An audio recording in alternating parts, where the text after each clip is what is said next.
Hi everyone, welcome back to the Sports Breakdown. So the session 3 is about to start, and we got in Jack from the Dibbly Dobbly Podcast here. As usual, summing it up, obviously Australia are in a demanding position right now. Very poor session from England. Obviously in the second session, they just scored 57 runs with a fall of 4 wickets in 30 overs. Extremely poor from England in the second session. Jack, your thoughts before the third session starts? A quick wrap up of the second session of this test match in the third day. Yeah, it was pretty good. It was very good bowling from Australia. Compared to the first session, I thought Cameron Green and Nathan Lyon were excellent. They built pressure nicely from both ends, good bowling partnership there. And obviously Mitchell Starc chipping in with a few wickets as well. So, yeah, definitely Australia turned things around in that second session. And with the new ball not far away and the night time come into effect, it's going to be a lot of hard work for England. So we may bowl them out quickly in this session and hopefully get back out there and start batting. Do you think that they can enforce a follow-on and make England bet again, or do you want Australia to get around 450, 500 and just bowl England out? Yeah. Usually in this modern era, we haven't really seen teams enforce the follow-on because, the bowlers, they're fatigued. Probably they need a rest. Nathan Lyon's bowled a lot of overs from one end in that second session straight. So, no, I don't think we will. I think we'll get the 4 wickets quickly and we'll look to bat, get 450, 500, because England can't win. Australia can only win the game and only a draw is possible. So that will be the tactics from Australia today. And we have Satwik here from the Statsman here joining us. Satwik, your thoughts as well. So far, obviously, a dominant Australia performance once again. England just crumbling. Only Malan and Root actually performing well in this test match so far. So your thoughts as well, The biggest loss for England was the batters got out when they were set. And not to any good balls. They were just average balls to be said. But they got out wrong times. See Malan shot. He went for a back foot punch. Good delivery. I think he went for a back foot punch and got edged. That is not a test match dismissal. So you can you are expecting very high chances of making mistakes by English batsmen. I want to see Stokes here batting and showing what he did in the 2019 Ashes. If it is similar to Headingley, wow. True. Yeah. So right now Michael Nessa is bowling and good debut for him, right, Jack? I mean, his debut has been quite okay and good delivery once again from Michael Nessa. Good full delivery there. Yeah. Your thoughts on Michael Nessa so far in this test match? He's been bowling well, Nessa. Obviously, last night getting Hamid out for his first wicket was a special moment for him. No, he's been a good bowler for some time and got his opportunity because of what happened to Pat Cummins, which is unfortunate, but he's made the most of it. He made a good 30-odd in the first innings, so had a bit of fun there with a bat. And obviously he's been bowling well, so good start in this over. Oh, well bowled there. Oh, what a delivery. What a beauty. What a beauty from Michael Nessa. He's going to be very threatening with this new ball in a few overs' time. Yeah. He's getting his old ball a little bit. True. What a beauty I have a question here, Jack. Jai Richardson is playing a test match after 2 years after the Sri Lanka series. So, what do you see of him as a test match player? Because as I have seen him in the morning session, he wasn't looking good, to be certain, as a fast bowler there. Yeah, well, I think for Jai, expectations, pressure. He's coming back after 2 years. Obviously, he was talked up as the replacement for Hoff in this test match. It's just that. Just doesn't click sometimes. Just one of those days where everything doesn't seem to go in sync. As a bowler, you need rhythm. And he's probably lost a little bit of rhythm today. Not really in sync, as I said. And the England bowlers have played him well, especially Root and Malan in that first session. But he had some good deliveries, which he bowled, some plays and misses. But he was unfortunate that it didn't get the edge. So, yeah, he's got a bright future, Jai. It's Has just it not really also working for him in this test match. But hopefully in the second innings, everything can click, or even in the first innings, come on with a new ball, get a wicket, boost his confidence. has it also been because he's been playing a lot of T20 cricket, especially for Perth coaches over the last 2 years? I wouldn't say that. He's had a good Sheffield Shield season this year. He's taken 23 wickets at an average of 13 for WA, which is Western Australia. Yes. So he's been bowling really well in the first class stuff. Yeah, it's just one of those things, really, in this test match. He's come in with a lot of expectations and pressure from a lot of people who have seen him perform well at Sheffield Shield cricket, but that's different to test cricket. True. It's a different level first class cricket to test cricket. And you're up against players who are not higher quality. Whereas in test cricket, you face a lot of people who are higher quality than first class cricketers. So it's just one of those things. It's just not clicking for him in this game, but I hope he gets a few wickets, boost his confidence heading into the second innings, and if he plays in Melbourne, if Hoff doesn't come back. It's a good over so far, yeah. So he just needs to, get that confidence, get that wicket. As soon as he gets that first wicket, he'll be right. But it just hasn't clicked yet. Yeah. So right now, 198 for 6 after 72 overs. And I think they just should get Ben Stokes out, I would say, and Chris Woakes, obviously. Both of them good batsmen. And we're just asking the poll, will Australia try to enforce a follow-on? I doubt it. I think they'll try to go and bat again and maybe get that around 450, 500 and again make England nervous again. That's what I would see. Because there's day 4 still, and I think with a 275 lead, obviously, Australia, if they just bowl them out like, I don't know, around 230, 240, yeah, maybe there's a chance. Oh, good delivery there, Nathan Lyon. How good has Nathan Lyon been in this second session? He's bowled so many maidens along with Stark, both of them. Jack, your thoughts on Nathan Lyon so far? He's world class. That's why he's the GOAT.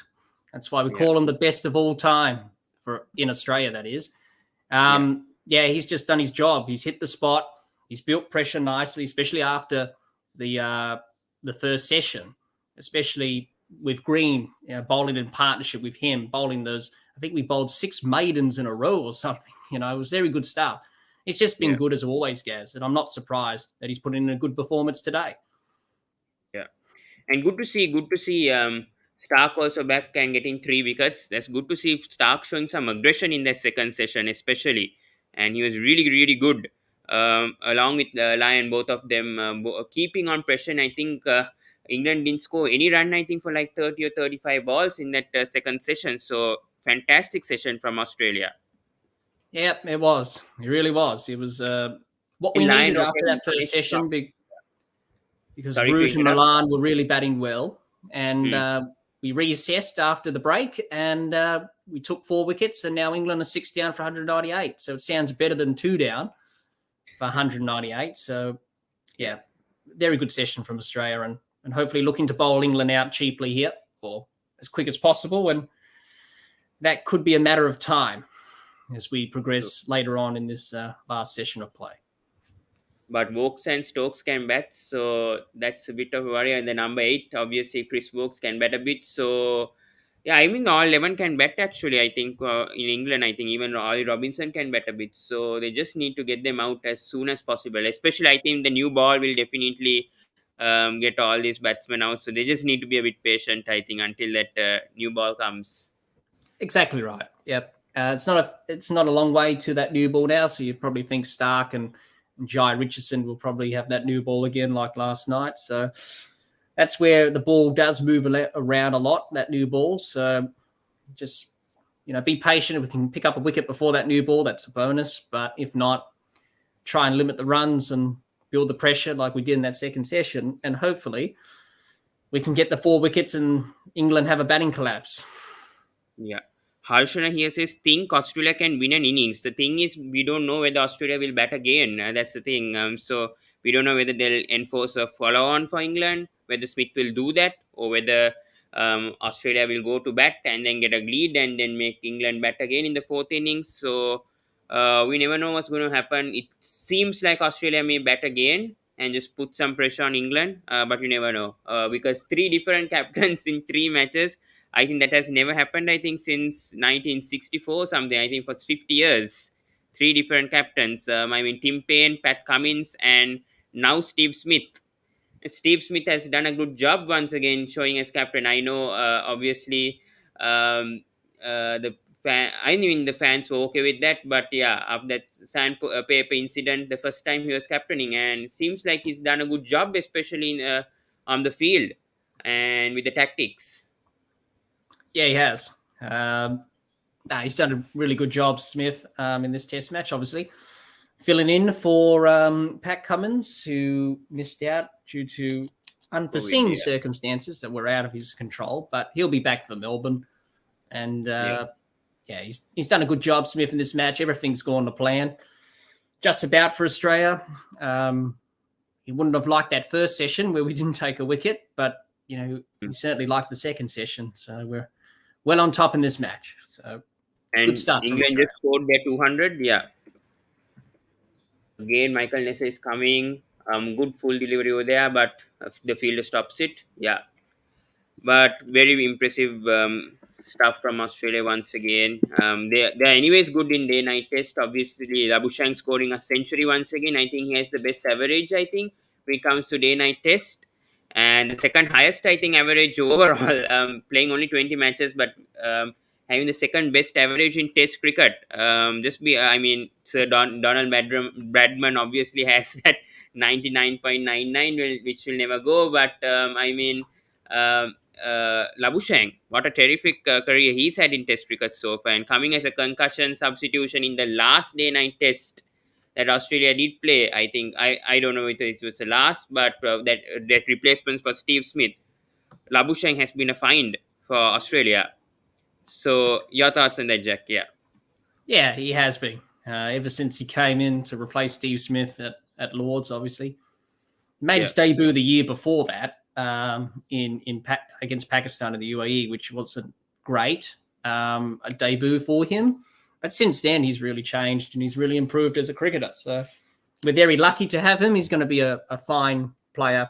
He's going to score 10,000 runs easily, you think, and probably over 30 centuries, averaging 50 plus. He's that sort of a player. You can see that. He's got that potential. So, yeah, he's been a good find, and good to see him scoring a good century in this match, which has set us up nicely. And that's why Australia's in this position, because of his innings, Warner's innings, and Smith's innings, and obviously Carey and the tail enders as well have really put us in a good position. So, yeah, very good game from Labuschagne, and hopefully he can score more runs before this series is over. Nessa is coming once again. Good length delivery, very good bowling over here from Michael Nessa, just superb, yeah. But without wickets, yeah. If Pat Cummins was there, I think he would have wrapped up the innings more quickly. I would say if Pat Cummins was there, he would have been more effective than Michael Nessa. So, but still, I think Australia dominating without Pat Cummins. So it's great to see, and obviously we see Jack noting down what's happening in each over. Yeah. So right now, England 201 for 6 after 71 overs, and very positive stuff from Australia. They lead by can't remember, I think by 272 runs. Yeah, so that's great. And your thoughts on England getting docked 10 points, I mean, for their slow over rate in this Brisbane. What are your thoughts on that, on England docking? I think it was 10. Yeah, it was 10 points being docked, or 8. I can't remember, 8 or 10 points from the ICC Test Championship. How will that affect England right now coming to the WTC finals? Well, they should have learned from Brisbane. They didn't have a specialist spinner in this match. Only Joe Root bowled those overs. Yeah. And that's cost them again, really. If you have 5 quicks or seamers, the over rate's going to be shocking. Whereas here with Australia, with Lyon bowling from one end, we can get through the overs much quicker.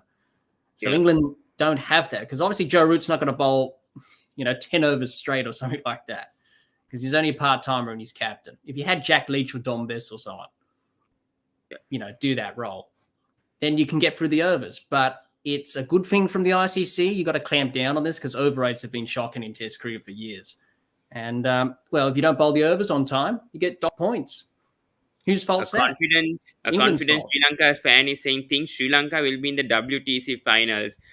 First, we'll have to beat Australia and Pakistan at home to say that before, because we have a tough New Zealand series coming up, I think, overseas. We do have a slight chance because Bangladesh, I think we may be able to beat them. We already beat West Indies, but Australia and Pakistan at home, that will be the effect. Yeah, and a good delivery there from Gaza. Yeah, they just have to beat Sri Lanka Australia once again at home. So that's going to be an interesting series in July. Plus Pakistan at home. So those are the two important series for Sri Lanka to win. And under a new coach, obviously, I don't know what's going to happen. So yeah, interesting summer coming up, I think, 2022. Good to Australia versus Sri Lanka back in Sri Lanka. I know the last time Australia came to Sri Lanka, it wasn't much of a good, not good memories, obviously, with Herath and Kusal Mendis. Yeah, 5 years ago. Yeah, but let's see what happens next. Oh, good wicket, and that's out. Wow, Nathan Lyon gets another wicket. What a beauty. What a beauty to get Chris Brooks out just before the new ball as well. Yep. Some of the wicket that Lyon got. How he bowled that beauty to get Brooks out. Just tremendous over there. Yeah, it was very good delivery from Nathan Lyon there. Obviously, through the gate. It's a good delivery, and it's just a matter of time now for England. You think 8-7 down, it's probably not going to last long. And they've just capitulated today. Unfortunately, their batting's fragile. Root and Milan batted well, but the rest haven't really supported them. So disappointing again from England with their batting today. True, yeah. They've been very disappointing so far in the test. I thought they'll give a fight in the day-night test, actually, but with Anderson and Broad, they haven't just done that, yeah. Yeah, well, I thought... Yeah, sorry. Yeah, just continue, Jack. You were saying a point. I thought Hobart would be a good chance for them in the day-nighters because there's obviously that's the last test and it's more English-type conditions than Adelaide, personally. But probably the series would be gone by then, so it doesn't really matter.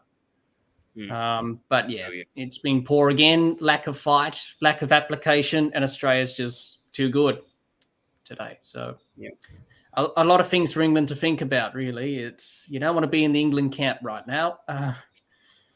True. It's just gone wrong for them again. Another Ashes series, and it's just terrible, really. Yeah, Robinson comes to bat at number 9. Yeah, pretty poor from England. It's only Malan and Root once again who's showing some sort of fight. And yeah, it's been really, really disappointing from England. Yeah, that's it I could say right now. Yeah, let's see what Lyon will do. Hope he gets more wickets because he hasn't got that much wickets also in the last 6 months. So this is good for Lyon if he gets more wickets, can get closer to that 500 wicket margin in his test career. Absolutely, and it's once again Lyon comes. What a beauty, and Robinson just defends it. Yeah, good over for Australia. 202 for 7. Sorry, after 75. Just judging, I think Australia will bat again. I think they won't follow on. They might, because new ball under lights, you can get wickets. So they could be tempted, but I don't think so. Bat again, give the bowlers a rest, set them 550 to win or something like that. Takes them out of the game. Yeah. Give yourself time to bowl them out and take 10 more wickets. Because as we saw this in the first session, it was very hard to take wickets. Ball didn't really do much. So you've got to have that in mind as well. But it'd be interesting to see what Steve Smith does when we do eventually bowl him out. It'd be interesting, but I think Australia will bat again. Yeah, Cameron Green is bowling, so there's a bowling change over here. So Cameron Green replaces Michael Nessa from the other end. Yeah. He's been impressive, Cameron Green. Really impressed with how he's gone about things with the ball in this series. Yeah. Got Joe Root out twice, which is which is good.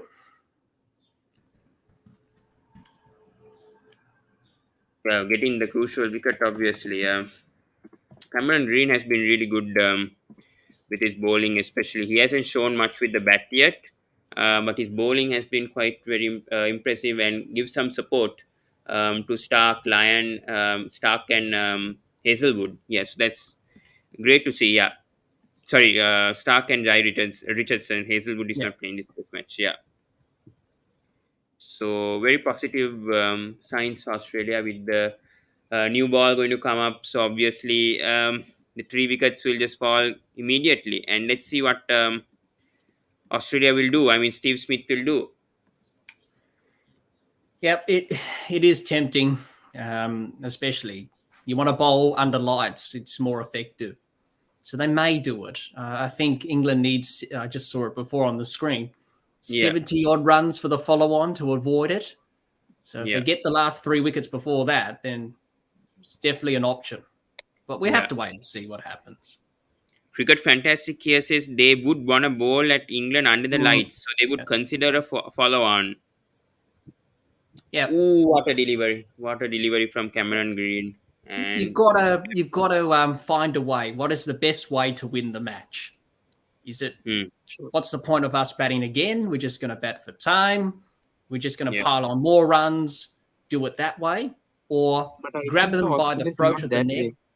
Put the Right? foot down and just say, right, we're going to enforce the follow on. We're going to bowl under lights, new ball, going to win the game here. So that's an aggressive move, but What you a have to be delivery aggressive from sometimes. So it'll be Cameron interesting Green. to see what he does. Yeah. Sorry to interrupt. Yeah, I was just commentating on each ball. Yeah. Cameron Green, meanwhile, I think he's only considered 1 run in this over. And I think Satvik, you had something to say? And I think so. England had an excellent opportunity if they batted well to bowl under the lights, and I wanted to see Anderson bowling under the lights because when he did that in Adelaide in the last Ashes, it was just so What a good. catch! What a catch! Sorry to interrupt. Was it dropped though? Was it dropped? It was Oh dropped. my It was God. dropped. It is Dropped. it is God. Dropped. Oh Yeah. God. From Could have Stark. been caught. Stark. Oh my God. Could have been. What But happened though? Lyon versus Vokes, so good last over. Good bowling from Cameron Green. Oh. Oh my God, that was a sitter. And Smith, meanwhile, tried to do his best, but he couldn't as well. Oh God. Try to That get could it have on the been caught. rebound and good effort though. Yeah, good effort though. Yeah. Good bowling, brilliant bowling from Cameron Green. He's just getting the swing. I don't think that I don't think they'll need the new ball right now with how they're bowling. Australian No, Cameron Green. I don't think they'll. Well, they might take it, obviously, but it's still doing a bit. This old ball. I think there's a bit of reverse happening. So keep going with it if it's still moving. Rohan is asking here, why is Stark in close in cordon? I think in Because six. Cameron Green's bowling. Cameron Green Yes. usually fields Sure. there, and he's bowling. So that's why. Yeah. That's why Mitchell Stark's there. But Lyon versus Vokes is, I think so, till now the over of the Ashes. Surely, the way the ball spun, bounced, was too good for Vokes. Yeah, well, it's beating them all ends up, and just having a look at the catch again from Stark, or the nearly catch. Good effort though. Good effort though, yeah. Just brilliant bowling from Lyon here at the other end. Good captaincy here by Smith, I would say. And obviously, unfortunate.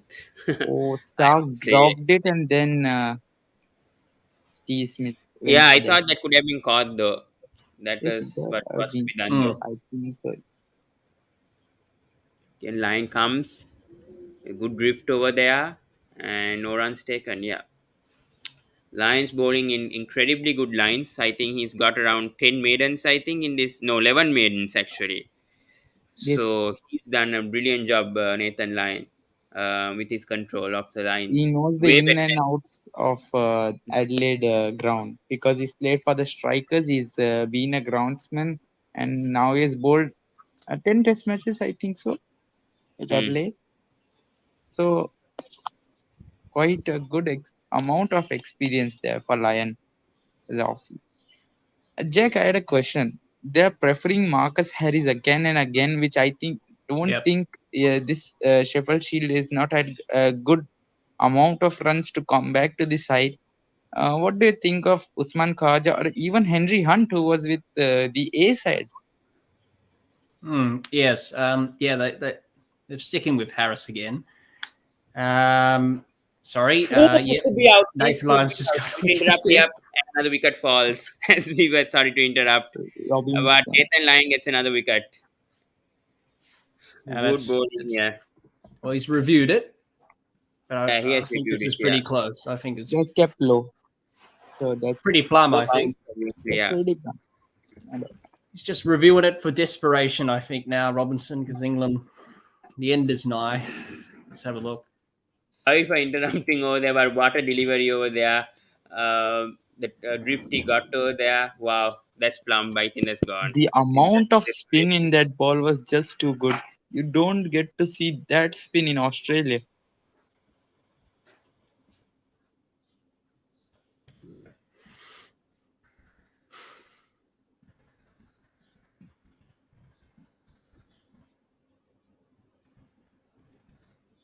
I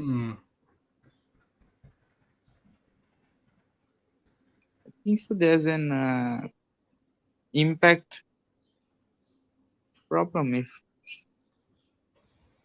It looked pretty good live. It looked pretty Cricket good. Fantastic is saying impact outside of. Be outside the line, maybe. 50-50 on that because with the not impact. looking because one stump is also easily So look, viewed. Let's So see what's going on it's here. about that. Yeah. Pitching outside Impact of. umpire's call. Impact umpire's Okay, call okay. and no, yeah, pitch Wicket out. sitting. Pitch So out. Sitting, yeah. review is written, but he's gone. Brilliant bowling, Nathan Lyon. Brilliant. Another wicket. Outstanding. That's it, I can say. Outstanding bowling. Yeah, it has been. Sorry, before we got interrupted there with Nathan Lyons, you asked about Marcus Harris and Henry Hunt. Well, Henry Hunt plays for South Australia, which is where I'm from in Australia, and I've seen a little bit of him. He's been okay. With Marcus Harris, yes, he is under pressure, and yes, people are saying he should be out and Khawaja in. We'll have to wait and see if Australia are going to bat again here.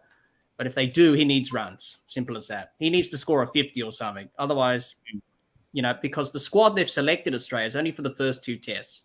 So we may go with Khawaja for Boxing Day or whatever. So we'll wait and see on that. But I would prefer Khawaja over Harris personally because Harris hasn't really done the job. He's done okay. He's made a few 50s, but when you haven't scored a century, the pressure mounts. And he's been playing for a few years now at test level. He had a good series against India in 18.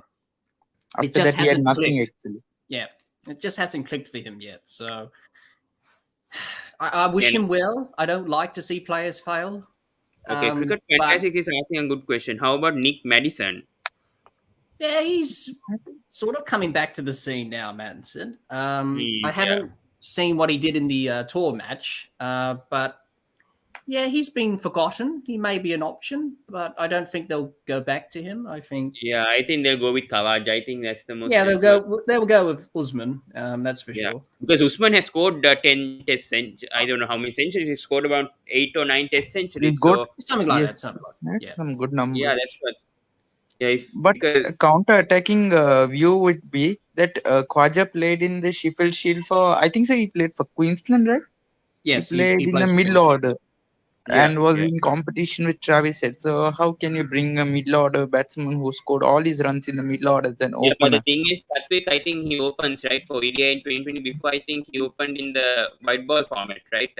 No, I'm just saying this could be a counter attack if they would promote. Yep. Yeah, he scored 800s. Yeah, 800s and 14 50s in test. Yeah. And 40 with a brilliant 100 at UAE, Dubai. Brilliant that was. Yes, that match winning, or not match winning because we drew the match, but that was game saving century.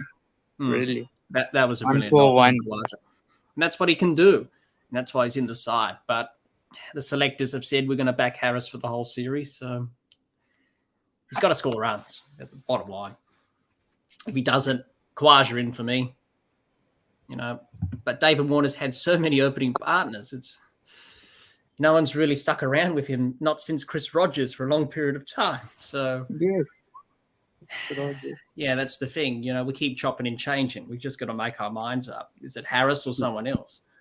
We tried Matt Renshaw for a bit, and then he's been forgotten and gone back to him. Kowalski might come if he after his Pekowski, yeah. Flowers, yeah. He could be a He could be He has had 11 concussions. Yeah, he's had so much. Just strange for a 22-year-old lad. Has Khawaja opened for Australian Test? Yes. Yeah, I think yes. Yes.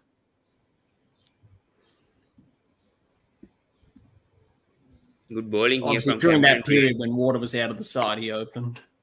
He and Finch. So he is open. Yeah, Finch is another forgotten player No. Test as well. I don't think we're going back to Finch. No. Shot from Stokes, and has he gone for the boundary? Yep, it goes for 4 on the. He's going to play his shot, Stokes. I think for England, the goal will be to avoid the follow-on and take that at Australia's hands, really. So that's why he's playing this way. If I was Ben Stokes and Josh Butler. Sorry, you continue. That's it. No, that's all right. I was just going to say Ben Stokes just looking to be aggressive here. Looking to put the foot down and hoping to... Well, they need 66 runs now, so 2 wickets left, and they could knock him off, but... Against Stokes, trying to be aggressive, but likely. Yeah. But I think so Ben Stokes should have attacked when Josh Butler was there with him. They both should have attacked together so that there would have been pressure there. Yeah. Butler, it's not a good test match for him, dropping 2 catches and getting out for a duck. It's been horrible for him. Horrible. Yeah, well, he's under pressure as well. Could be his last test, you never know. People want, I think, Ben Folkes in the side. That's what I've been hearing. He's a better keeper than Butler, certainly at test level. But yeah, true. But he's you have to wait and see what happens. That's the thing. I think so. He doesn't have a good But who knows? This could be the last series. This could be the last series for Root as captain also if he doesn't win Test series, because there might be too much pressure over here. I mean, in England, if they don't win a Test match in this Ashes, this could be the last. And there is rumors going on that Butler could replace or Stokes. I don't know. Either Butler or Stokes will replace him if they do not win a Test match here at in Australia now. That's the biggest issue. If they get whitewashed, I think this could be the last we see as Root as captain of England. There's a good question with Johnny Best. Yeah, Jack, your thoughts on this? Yeah, could this be? It's interesting. I did hear a lot about that, saying, Root's no good as captain and he's terrible as a leader. Well, who else you got to be captain then? Really? Do you want to pressure Ben Stokes? No. I don't. Touch that over there. It doesn't go to the fielder. One run. Hook shot being played. Yeah. Rohan asks a good question. Do teams enforce follow-on since 2001 turnaround? Prefer to have a little bat and bowl last rather. Your thoughts over this, Jack? Yeah. Yeah. Sadly for Australia, not great memories of that Test match in Kolkata in 2001 with Dravid and Laxman. And they did it again in Adelaide in 2003-04. That wasn't great either for Australia. They did it 2 years later. You've got to cast your mind back to Headingley, 1981, when Ian Botham in Australia, that match. And that's the risk with the follow-on, because the side batting second may get a lead and set a target. Yeah. But teams don't prefer to do that now because resting the bowlers, fatigue and all that stuff. If Australia knocked over England quickly, they could have considered it. But I think Australia will bat again. As I said, get 500, 550, bat England out of the game so you can only win, and there could be a draw, the only 2 possible results. Yeah. So, Yeah, I think that's what Australia would do. But teams don't tend to go with the follow-on anymore. It's sort of a dying thing that's going out of the game in this modern era. In Lions bowling, I think just before the new ball, good bowling there, but Stokes playing a shot on the outside and a run is taken. No, He's keeping the strike here, and that's sensible. Obviously, Stuart Broad's batting has been quite poor ever since he got hit by Varun. A short ball at Trent Bridge. True. He hasn't been the same with his batting. That was a horrific incident. Yeah, it was. It was horrific. Bang went on inside the helmet, through the grill. And gee, that really shook him up. And he was an okay batsman before that incident, Broad. But since then, he's been a bit shy and hasn't been himself with the bat since then. So Stokes doing the right thing, just keeping the strike. Oh, shot from Stokes, and that's a 6. What a shot there. That's a good shot from Stokes. Finally trying to show some aggression here since Broad can't bat all so much. Yeah. Yep. What a shot there from Stokes. Let's see that. It's a full length, I say. It's in the slot, I would say. And Stokes plays a sweep shot and that goes for a 6. Good shot there from Stokes. Satvik, your thoughts on that shot from Stokes? Brilliant shot. He's picked the length early and gone bang over mid-wicket. Yeah, launch angle 32.5 degrees from Lyon's variation. Yeah, and a good comeback from Lyon over there of that 6. Yeah.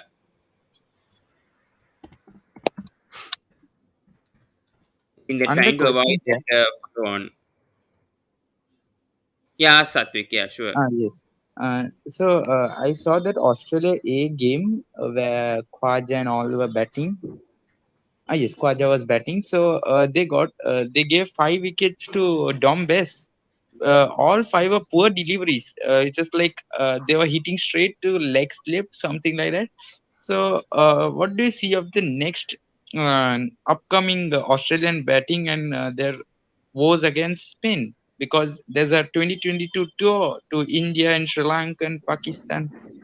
So what's your concern and what's your opinion on that? Yeah, it's interesting. And Stokes goes again, but no fielding. That's a 4, another boundary. This is interesting. A counter attack here from Ben Stokes. Yeah, it is. That's interesting. We haven't been good players of spin in Australia because the ball doesn't turn much here as it does in the subcontinent. So it's just about trying to produce pitches that turn and give us that preparation for India and Sri Lanka and Pakistan because we're going there. We just need to get better at it, that's all. But it is tough when you're not producing pitches that are flat and they're not turning. So you don't have that experience with the ball turning sharply like in India. So, true. Yeah, it'll be interesting to see how we go on those tours. But we just got to get better and hopefully we can improve and win some test matches in India, Pakistan, Sri Lanka, because we haven't won a series in India since 2004, and that's the goal for this team. I know Justin Langer said that. They were about to win that. Just a test match. England headingly 2019 to win this. True. Yeah, I would say that, but this is Australia, by the way. I don't think that's going to happen today. No chance. I don't but think that was an amazing test match. That was. Yeah, brilliant. That was a brilliant. And but a series, by the way, that 2019 2-all. Australia did very well in that test series with all issues without Smith Warner. I think they did a fantastic job. Smith and Warner were there. Oh, sorry, Smith and Warner was there. Yeah, Smith came in as a concussion. Yeah. Brilliant. Again, Cameron Green could get the new ball after this over.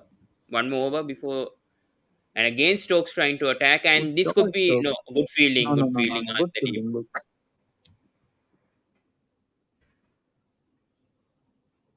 One more over for the new ball. Will they take it or will they make Lyon ball 1 over or possibly 2 and then take the new ball? So let's see what's going to happen over here. Yeah. I think they'll take it, get it done, try and bowl them out quickly. Yeah, I agree. But, And he's swinging again, at a shot everything Stokes from now. Stokes, but still there's a field over there. And do they take the run? No. No. But He's Broad scared. batted well. In the 2020 series against West Indies, he batted well. He had 250s there, a 69 when England were out and out. True. Oh, he's... Oh, gone! What a delivery! Gone, I he's don't gone. think they need a new ball. I don't think. What a delivery to get Ben Stokes out. That's the wrap up right now. Oh my God, Cameron Green, this guy has been a sensation. Let's see how he's he really bowls. bowled well. He's Crossing over there, played crossing on over there, there. Stokes. Just hitting onto the stumps. What a delivery. Wow. Ben Stokes just didn't know where to play that shot. He was just surprised.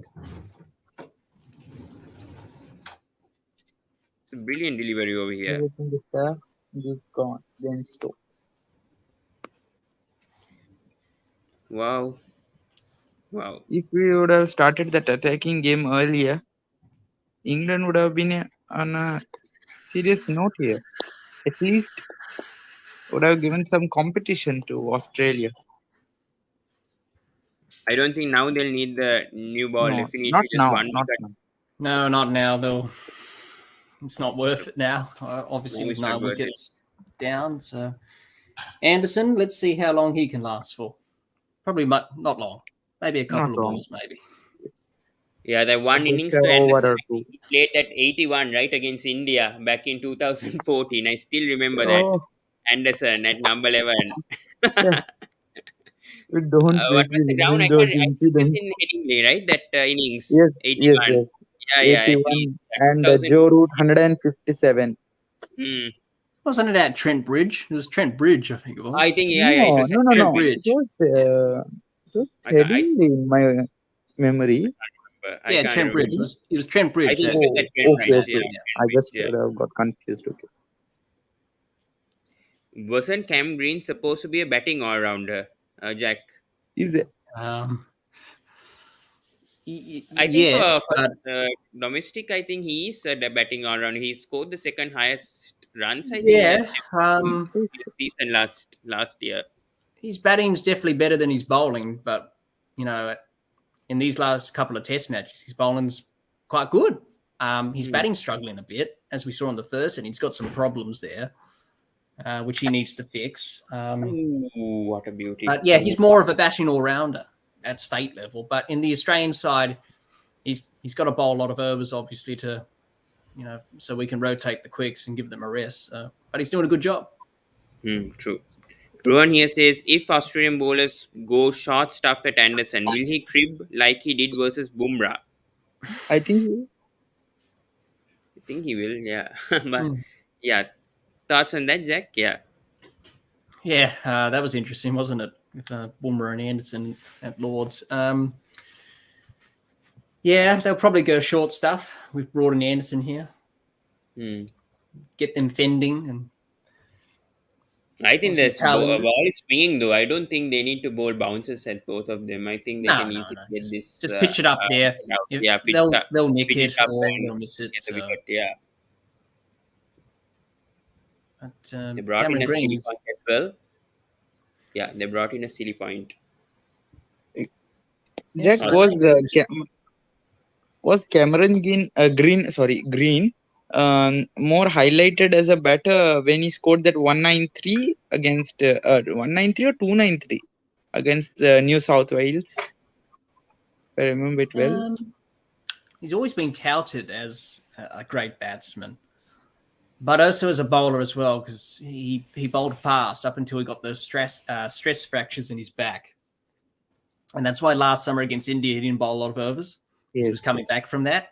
And that's why he didn't really bowl his best and didn't take a wicket. Whereas now we're seeing He's over that now, so that's good, and he's taken wickets. So it's just his batting at the moment that's a concern. As we saw in the first innings with Stokes, that delivery, same delivery as he got out at the Gabba. Obviously, that one he left. He shouldn't have left that. That was poor judgment. This one, he played at it and missed it. So, yeah, he was touted as batting first, then bowling second. But I think Australia want him to do both, as great all-rounders do. But he's definitely a batting all-rounder at state level. That's for sure. But if he can get both of them right, he can have a good career. That's for sure. He's got a lot of promise. He's only 22, so he's got a few years to improve and have a good career. So I hope he does. But he's a serious talent, you know. He's a serious player. You know, he can play. Just needs to improve his batting a little bit, and get that right. He'll be very good. Yep. They're taking a new ball. Oh, good bowling from Stark here. Bowling. And they've taken the second new ball. They have taken the second new ball. Yes, that's just fantastic. Get Starkey in there, and he'll knock him over, and that'll be the end of the innings. So they need 53 runs to avoid the follow-on. That's not going to happen. But I don't think Australia will bat. Australia will bat. Sorry, they won't bowl again, I don't think. Or they may. It's under lights, new ball. You never know. That's the beauty of the day-night test. But yeah, we'll have to wait and see what Smith does. Smith will do. Yeah, we never know what Smith will do. Let's see what he does. Again, Stark is coming. Good bowling over there. Potentially, you can just dismiss Anderson. That's simple as like if he wants to bowl that Yorker. Or go the in-swing. Just bowl it full and straight, Stark. You get that in-swinging Yorker happening. He's in-swinging Yorker. Dangerous when he bowls those Yorkers. He's on probably the best in the world. Probably up there with Bumrah with the Yorkers. You know, Stark when he gets it right. One to Ben Stokes was amazing. He's been very good. His tail's up. His rhythm's good. I think this is the best he's been bowling for a long time, I think. True. I think so. When the senior pros are gone, so he's taken up the responsibility and they are good in swinger. They have shown what he can do.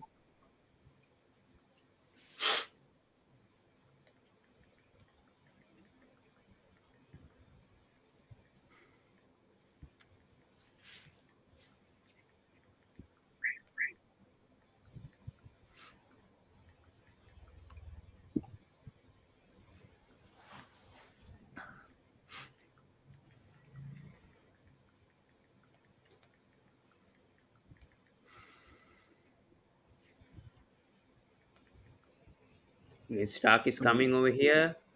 Bowling a bounce and Anderson fence it well. Yeah. Yes, but still matter of time before they wrap things up.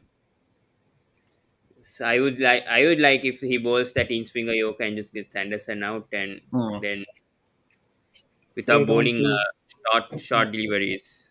He's bowled a short one, so he may bowl a full one here. So saw him batting in the Shield. That showed his potential. I don't know who he's trying to refer. Cameron Green. Cameron Green, I think. Yeah. And he has been dominating Shield cricket for the last 2 seasons, that's for sure. Oh.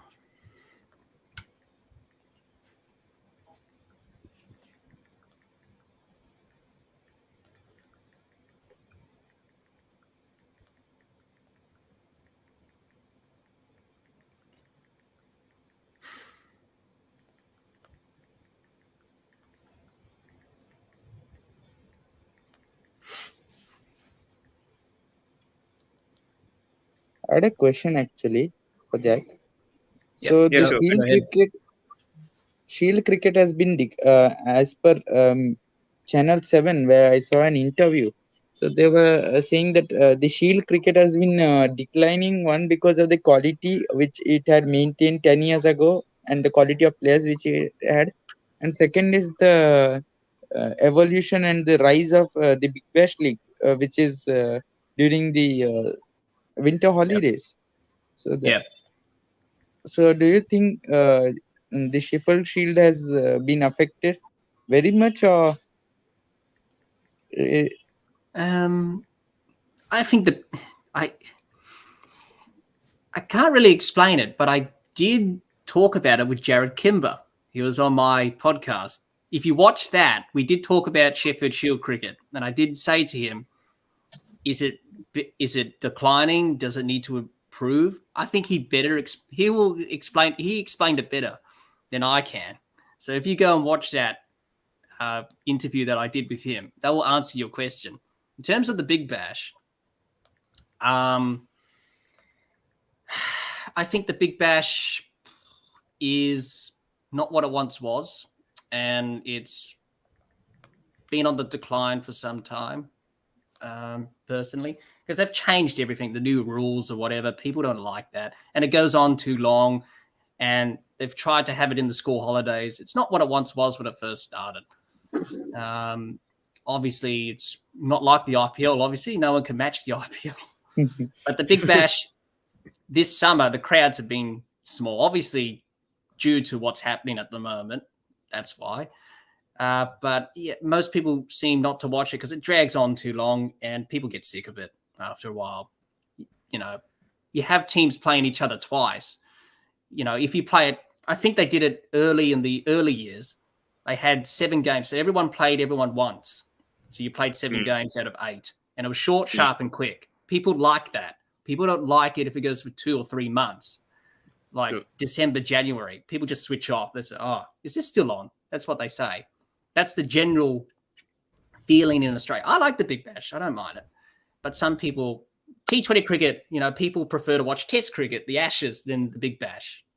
So, Jack, I want to tell a counterpoint over here. Do you think is it good for like the Ashes and the Big Bash to be clashed? Whether the Big Bash can be moved to a better month than December, because usually the Ashes are usually, obviously when it's in Australia, is played during summer, like in December or January. That period is where they mostly play the Ashes. Do you think that during those seasons the Big Bash can be moved to like February to March? But I know it clashes with the PSL as well. Maybe a period where no franchise cricket is going on.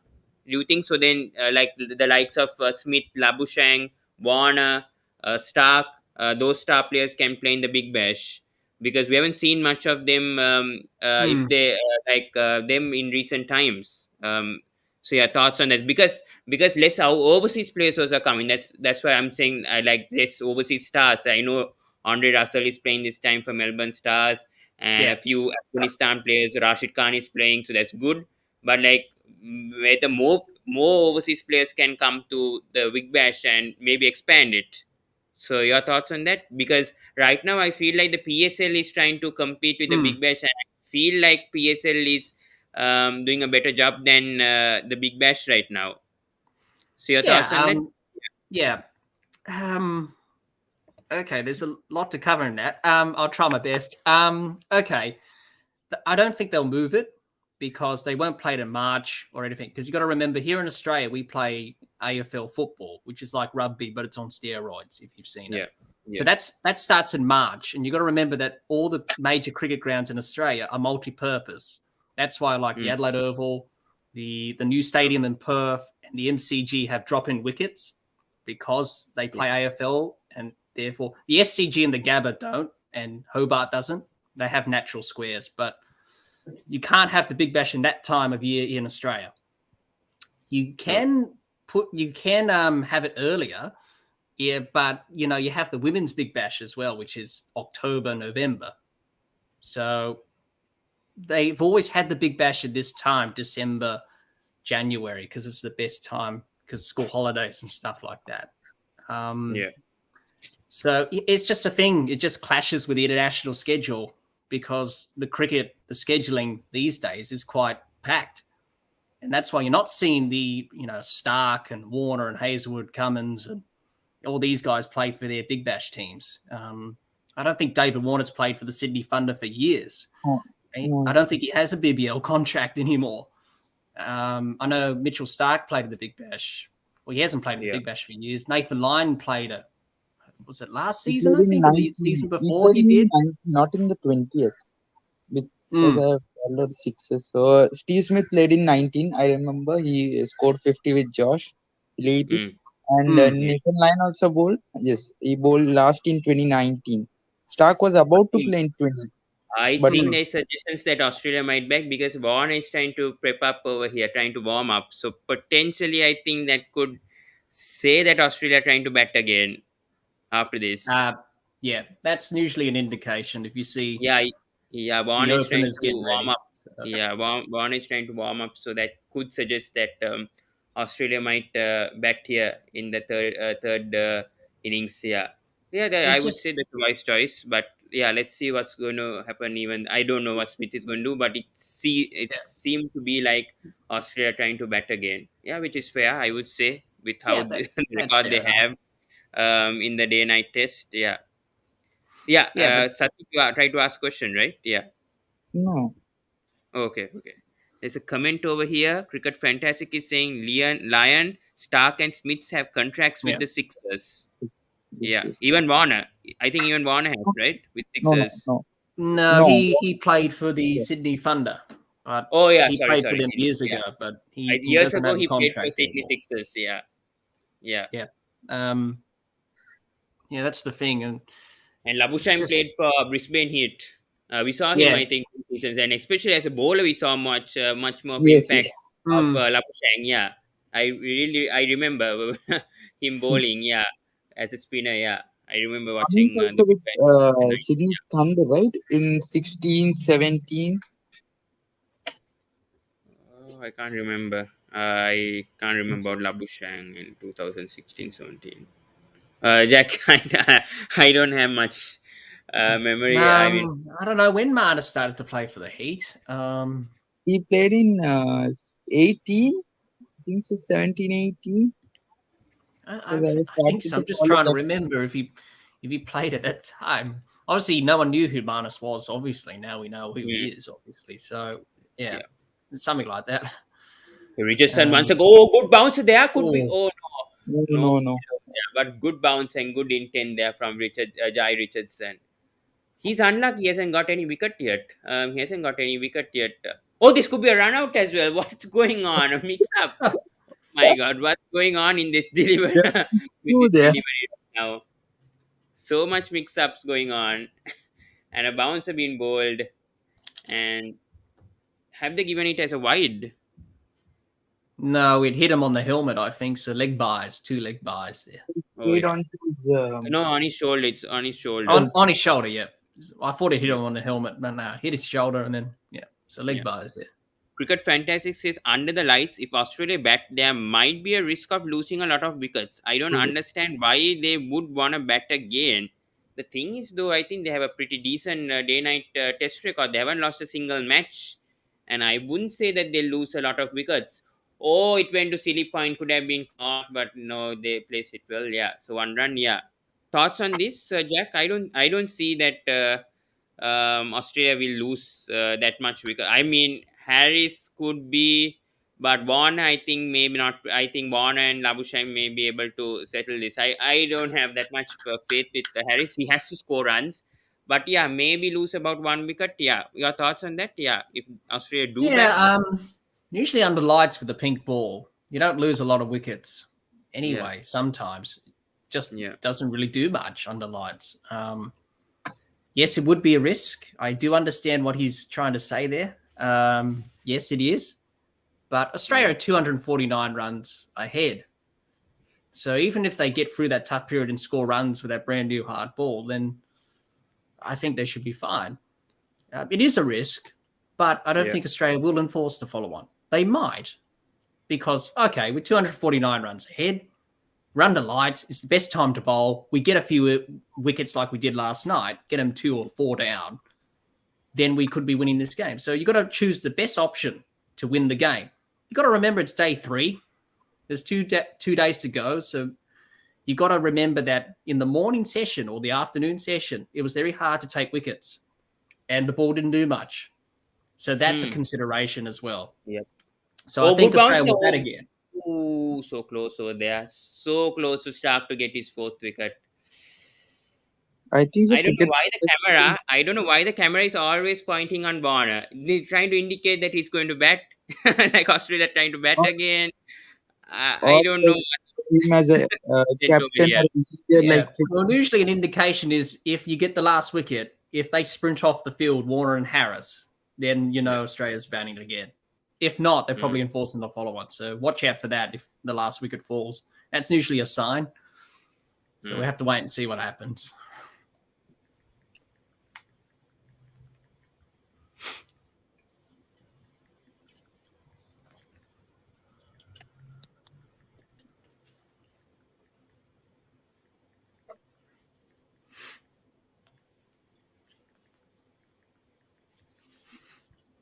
Jack, I had another question. So, do you see any a bowler and an all-rounder who is banging the door with his shield numbers and who is doing it consistently? I don't know. There's not really anyone banging the door down really this Shield season. There have been some good performances with some hundreds and that, but no one's really been consistent or anything like that from what I've seen or heard. Obviously, it's a bit hard now because there's no Sheffield Shield cricket on because the Big Bash is on. So that's the problem with the Big Bash because... no. I thought that was gone. I thought that was Nick, but no. Sorry, Jack, you can continue. Yeah, Sorry that's the problem with the Big Bash because you don't have any Sheffield Shield cricket. So no one's really... That's the disadvantage with having the Big Bash, obviously. So, yeah, no one's really banging the door down. Especially, we got good bowlers who are doing well. We got great depth there, but batsmen, we haven't got the depth. So, yeah, no one's really knocking the door down from my knowledge, from what I've seen or heard from people. I think the Trent Copeland also said this when they were with Peter Lalla. Sorry, I just got confused. Peter Lalla and all those men in the Channel 7 panel. Yeah. Seems like these two want to frustrate Australia a bit. Need to wrap things up pretty quickly to get the few overs here.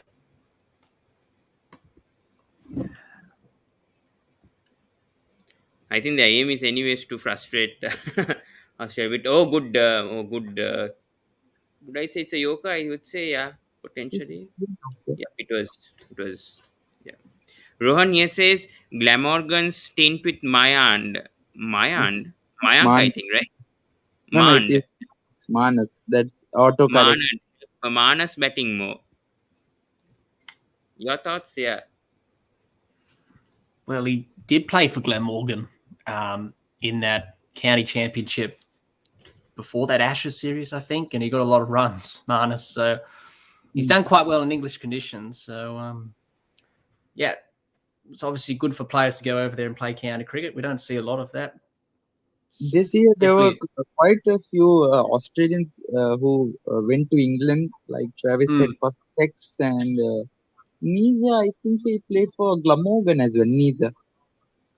Yeah, he does. Yeah, I think he's playing there for the next 2 seasons, from what I've heard. Also, again, good Yoko there. Could have gone to the stumps, but brilliant intent from Stark. He's been outstanding, and he's bowled how many overs, by the way? 16 overs, 3 for 36. Brilliant. That is, I think, his lowest economy. I think he has this economy, I think. Or is it Lyon? I don't know. I think it's Stark, I think. Yes, Mr. So brilliant. They just need to get this one wicket out quickly. Jack, what about James Pattinson? Because there were some claims suggesting that he's going to England and will play for Nottinghamshire, and then he's in the Test squad, something like that. So I couldn't understand the entire James Pattinson issue. Is he there in the team or is he not? Well, he's retired. He's retired. Yeah, he's retired now. So. Oh, he stepped. Oh my God! What? No, he just stepped on the rope there. Stuck. Could have been caught. Oh my God! And he's gone for a 6. Oh God! Amazing. Stark should have done better in the boundaries. Should have done better over there. And what a shot, by the way! Expect the fast bowler doing that. It was mistimed, obviously. It was not in control, but Stark should have done a better job there. Pawan, you can't expect a fast bowler and a tall fast bowler to do those things. If he tries this No, in but spin off, If the rope, we usually see Kyron Pollard doing well on the boundary Kyron Pollard line. is a fielding legend. Don't talk about him. He's a fielding legend. hmm, Yeah, that's true. That's true. Yeah, He's a but Stark fielding would have legend. done a better job over there. Ooh, yeah. well, if the rope was back further, then he would have caught it, I think, but it wasn't. Did well to get there, but it's just the rope was behind him. That's all. Yeah, Oh well. that was tough. Yeah, but missed time obviously. Okay, Dipansu is asking this, and he asked us yesterday also about this. Jack, don't you think Ashes in Australia should be 3-match series? Last 10 matches in Australia, Ashes, England can't win a single match. How, I don't know, how can you say that right now? But Jack, your thoughts? I mean, this is a tradition, right? And it's the oldest, I Hmm. would say, Oldest oldest rivalry. series going Rivalry. on in the world. Around 300 years, the Ashes is going on. And why would you reduce it to a 3-match series since it's the only, I would say, 5-match series, test match series going on? But your thoughts, Jack? Yeah. Yeah. Well, it should be 5. Yeah. Yes, England have struggled, but they haven't adapted, and you need to do that in cricket. You need to adapt to different conditions, and they haven't. And they've always Yeah. struggled. England. The Yeah. Ashes have always been 5. They've alternated between 1, 2, or 3 Test matches over the early years, going way Yeah. back from 1882. They've played 6 Test matches at times, and they've played a 7-match Test series, which happened once. That was back in 1970-71 here in Australia, because the Test match in Melbourne was washed out, so they decided to schedule another Test match so Melbourne can have that Test match. That's why they played 7 in that series.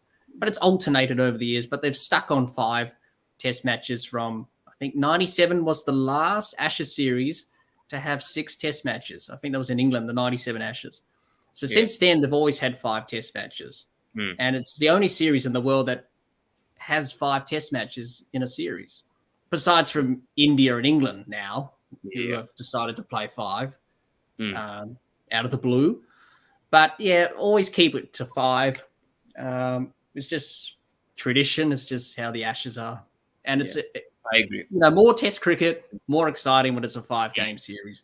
Yeah. A 3-game series just lasts not that long. It's over. And in especially the Ashes, everyone watches, not only like Australian cricket fans and England cricket fans, like any cricket fan. If you're like interested in cricket and you're interested in Test cricket, the Ashes is the get to go, and no one will try to miss the Ashes for sure. So it's popular in the world. Why would you want to reduce it to a 3-match Test series? And it becomes boring then. When it's like a 5-match Test series, gets interesting. Who knows what happens in that 5 Test match series? Makes us excited as well.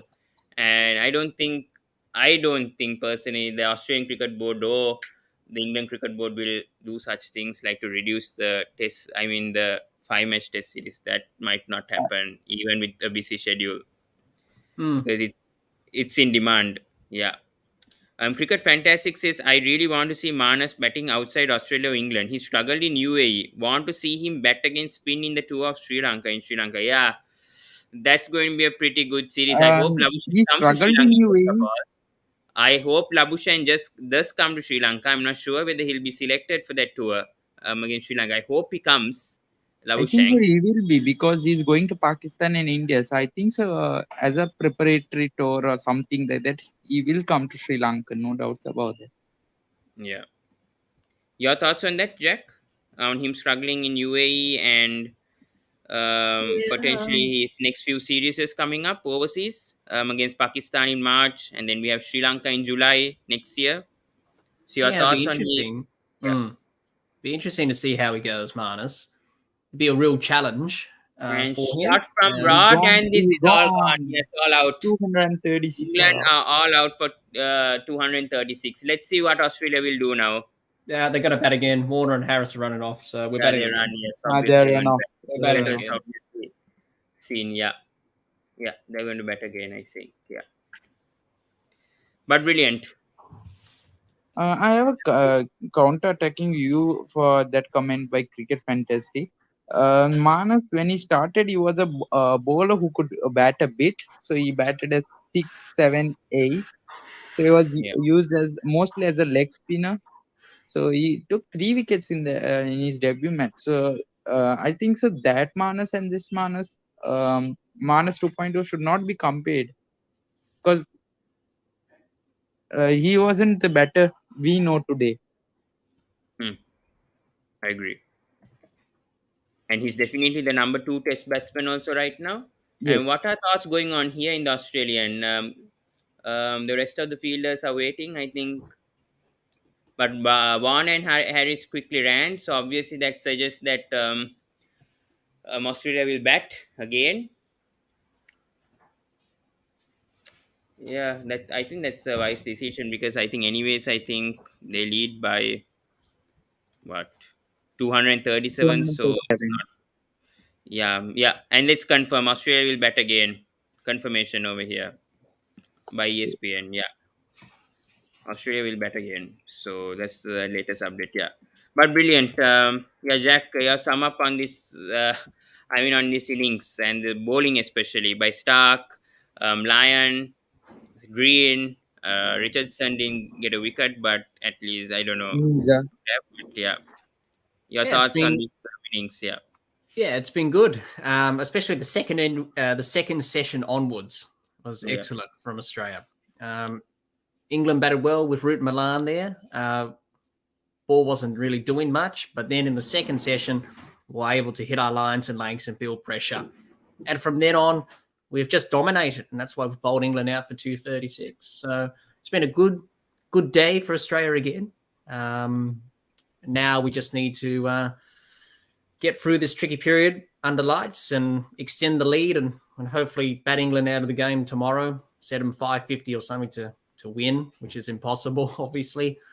And only 2 results are possible. Australia wins or a draw, which looks unlikely. You think Australia's going to win this test and lead 2-0, and it's going to be tough for England to bounce back in this Ashes series, because it's hard coming back from 2-0 down to win an Ashes series.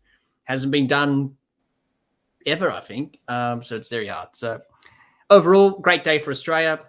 All the bowlers did well. Disappointing with Jai not getting a wicket there. None for 78 from 19 overs, but he's just coming back into things. So hopefully in the second innings, he gets a bag of wickets and boosts his confidence.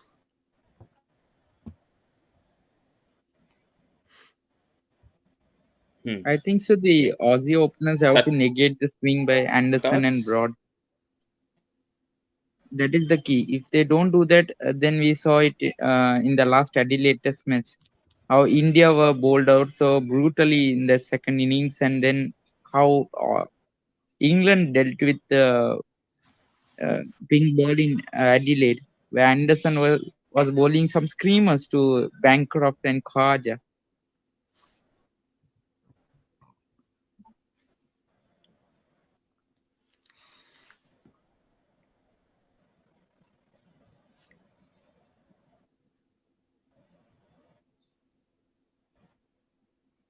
But I actually got a question about BBL. So, which team looks the most settled Yeah. in your opinion? I think so.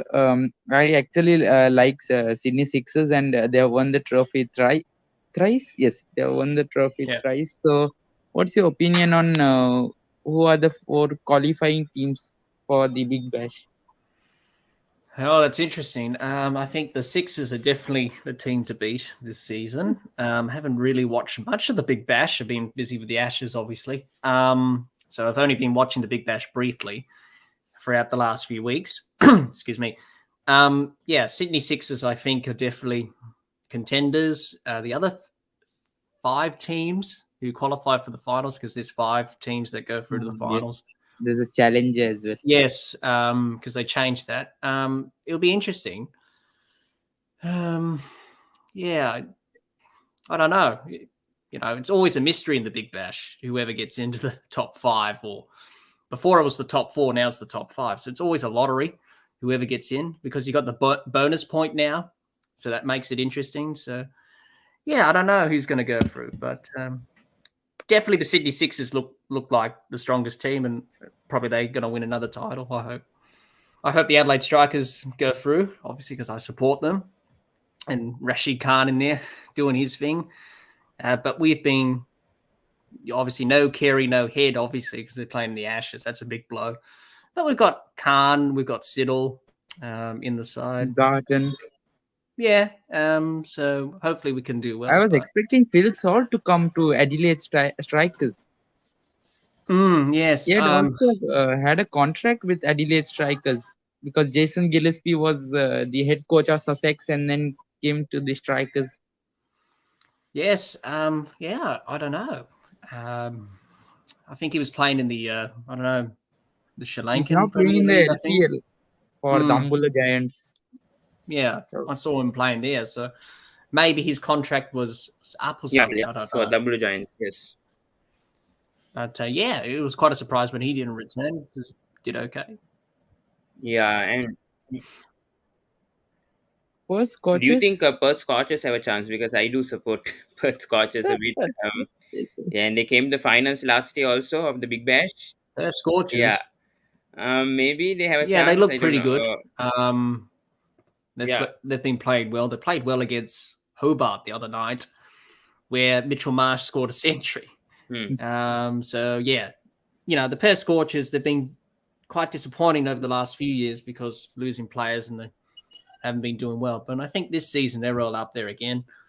They've got a good bowling attack. Yeah, they're all up. I think they are good batting. Mitchell number Marsh, 2. Monroe, they've scored centuries, so they're going to be up there again. Hopefully the Scorchers. But the biggest miss, I think so, would be Jai Richardson. He had 21 wickets last PBL and was supremely good for the Scorchers. So that would have been that is a miss surely. And I think so Chris Jordan would have been a good buy for Scorchers rather than Sixers in this PBL. Yeah, and also they're not playing the home games in Perth this season. They're playing on the road, so that's going to be tough for them. But yeah, I think they can get up there and challenge in the top 5 with the Sixers. I think they could be the only team to challenge them, maybe. The Melbourne Stars look okay. They're starting to get into their groove. Maxwell scored a century, but they lost against the Sixers. So it's interesting. Renegades been very disappointing. Renegades under Aaron Finch. But this year the squad was looking good. Yeah, last 3 seasons they have always finished last. And what's happened to Melbourne Renegades, by the way? I think their overseas players are not going along. I don't know what's going on. They have the 2020 captain over there at the Renegades, and they are under. No, he's also not the captain. Finch is not the captain. Oh yeah, Finch is not the captain. Sorry, yeah.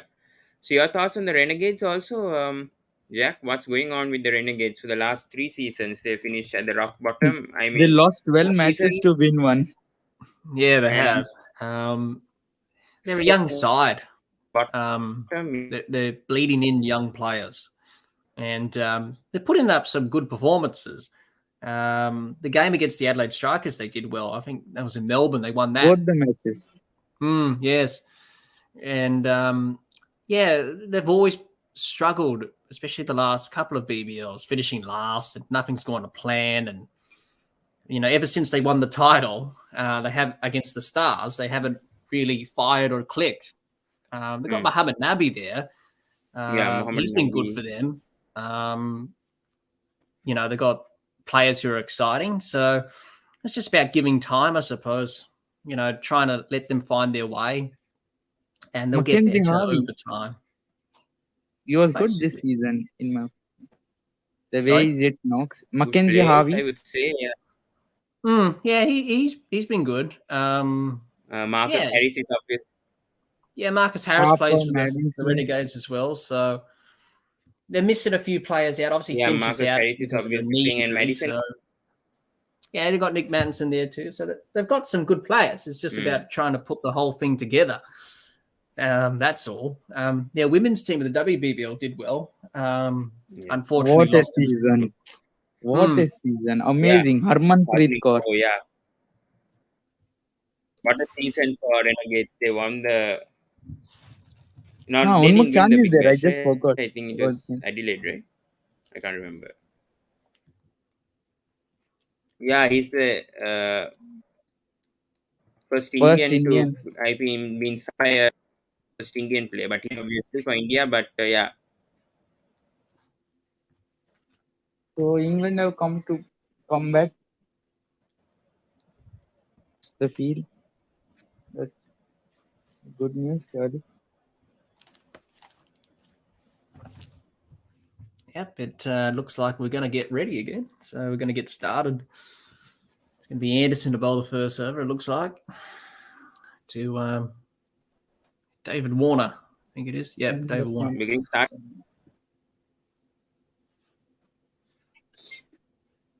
Beautiful.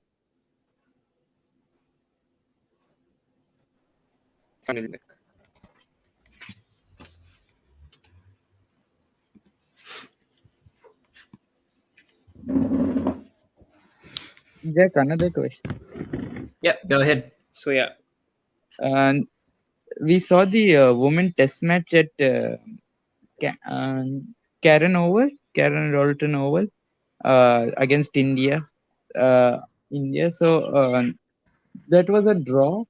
And what do you prefer for women's test? A 4-day or a 5 days? Yeah, that test match against India was in the Gold Coast. Oh, sorry. at Venture I Call. got confused with that. Yeah. Yeah, I prefer them to play more test matches, obviously, because women cricketers should be able to. 5-day test matches for them, I think, is the best option.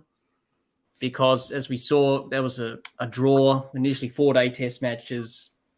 You know, the women, they don't quite have the tactics or know the tactical side of test cricket compared to the men, because they don't play it all that often. So they were unsure whether do we declare now or, you know, how do we go about this? So I think 5-day test matches will be the best option for women's cricket. And they bowl 100 overs in the day anyway. So compared to the men's who bowl 90. So I would like to see more. Oh my God, what a beauty bowl by Anderson, but that goes for a 4 because no one caught that. And it's given as runs also. No, Is it leg by? Leg buys. Leg by. Yeah, what a beauty from Anderson over there. First time you're seeing some sort of swing, and I think that's scrambled, I would say, yeah. That was But a little good, bit of really good scramble. bowling there. This is good from Jimmy Anderson. We know what he did back in It's 2017. just like the old wine. Yeah. Seems like he's come onto his grave, yeah. Great job there, but 4 runs, obviously, leg buys, yeah. Once again, Jimmy Anderson, full length, okay, good bowling here. Good bowling from Anderson, good first over here. Some intent here. Yeah, you were Actually, talking some points. Sorry to interrupt, yeah. Over that, yeah. Yeah, you know, hopefully they play more. And I think, you know, you're going to see a women's test match in the Ashes, the women's Ashes, which start next month against Australia and England, obviously, because you always have one in the Ashes for the women's. But not other teams want to play test cricket. That's the problem. You've got to try and make it more interesting for people to watch as well. People prefer to watch men's test matches because it's more exciting. But, you know, the women's test match is quite good. I watched that test match and I was very happy with what I saw. And it was very exciting and gave the women cricketers opportunities to play test cricket and wear the baggy green for the Australian women's team, because they don't get to do that often. And I don't think that should be right. I think we should have more in the future. It's great this summer that we're having 2, one against India, one against England. Hopefully next summer, the summer before that, we can have 2 and 3 and 4 test matches. But it's something that cricket boards need to get on board with, and the ICC to promote it, really. And one of the biggest teams in women's cricket, New Zealand, haven't played a test match since 2006. So that is surely a pity for ICC and women's cricket, because New Zealand is such a good unit, men or women, that they deserve more test matches to be played. India played in 2021 and they last played the test match in 2014 against South African Mysore. So a 7 years gap. And now the Indian, the BCCI has approved for 5-day test matches whenever India plays. I think so. That's a good step in the making. Hopefully we can see that in some of the test matches. Yeah, absolutely. And seems like Stuart Broad is bowling the second over. And what a turnout here in the Adelaide Oval also in the night. It's great to see a crowd, big crowd turnover here at the Adelaide Oval. And Yep, yes, it's a great, Saturday evening, and a lot of people perfect, want to perfect day. Yeah, go and watch the cricket. That's the beauty of the day-night test. It's just nearly 9 o'clock in the evening, so perfect time to go down and watch the cricket. 30 It's minutes to always go nice. also before stumps come into play. Sorry. I said that 30 minutes to go before stumps. 30 Um, minutes. Yeah. yeah. 9:30 is the cutoff time. But we started Maybe earlier they'll today to bowl make up. because I think they have 15 overs, right, to make up. Yeah. Ooh, good bowling here from Stuart Good Broad. bowling, good bowling. Bowling Bounce, here from Broad Yeah, and Anderson, both of them. I think we lost 15 minutes yesterday because of that lightning and lightning. thunderstorm, which was unusual. So we've already made that up this morning because we started earlier. We didn't start at 2:30. We started 15 minutes earlier. Yeah. So we've already made that time up. So, and we're seeing a lot of swing over here in the first few overs. That's very surprising. Hope England can get 1 or 2 wickets before stumps because this could be crucial right now for England. If they do want something, if they at least want a draw, they need to get wickets, which is very unlikely right now, which is a very, very unlikely scenario. But who knows? You never know about Test cricket. Jack, what do you think about Hobart Test match as a day-night Test match, which is the first Ashes series to have 2 day-night Test matches? And Hobart not being a regular Test match destination as sorts, they played a Test match in 2016. So, what's your take on it? it's interesting. Obviously, because of unforeseen Okay, these are the first circumstances. runs. Sorry to interrupt. First runs, and they're coming back for 2. So these are the first runs of Harris. Yeah. Yeah. Continue. Sorry for interrupting. Yeah. Yeah. That's all right. Yeah, it's interesting because not going to Perth, that drama. Hobart's interesting. They've played a lot of Test cricket there in the years. They've played Test cricket there in the 90s as well, and also in the early 2000s up until 2016. So, yeah, it's good for Hobart. They deserve it. The reason they haven't had big Test matches is because the ground's quite small and, money and all that stuff these days, which I think should be put second, but they deserve it. Afghanistan was meant to play there this year. That didn't take place, obviously. So it's great for them to have an Ashes day-night test, and it's great for the series to have 2 in one series. So I think that will suit England more than here because the pitch is usually green in Hobart and usually produce green tops. Be interesting under lights as well. So I think that will suit them better because it's a lot colder at Hobart, whereas here in Adelaide it's quite warm. And it's more English-type conditions. So, but obviously that's the last test of the series, and probably the series may be gone by then. And it looks like that way from England now because they're not going to win this test match, doesn't look like. So it's going to be probably 2-0 down. But if they want to win a test match to not lose in a 5-0 or something like that, Hobart's their best chance. So they would have been smiling and quite happy not to play in Perth. That's for sure.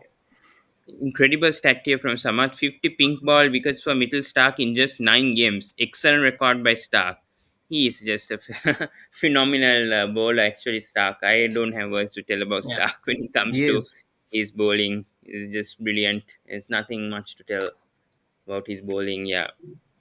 Rohan here says the over rates these days is appalling. Fines and WTC points docked are not good. Captain needs to be punished to speed up the game. What are your thoughts on this, Jack? On this statement made by Rohan? Yeah, he's right. We've tried everything. We've over rates, fines. We did ban the captain.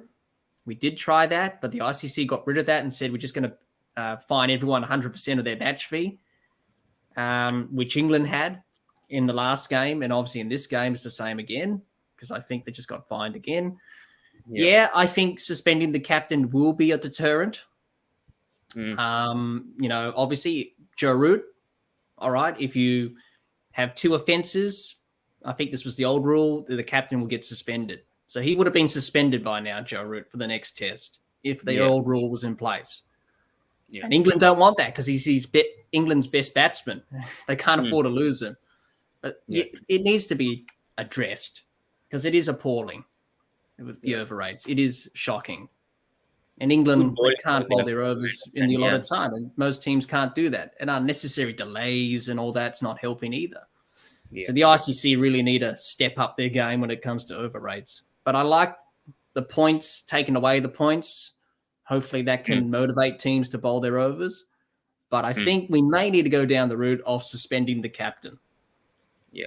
Cricket Fantastic asks, who would be the test player of the year in your opinion? From Dimuth, Root, Rizwan, Ashwin, and there's another player nominated. Who will get it? I will go with Joe Root. He's had a phenomenal year.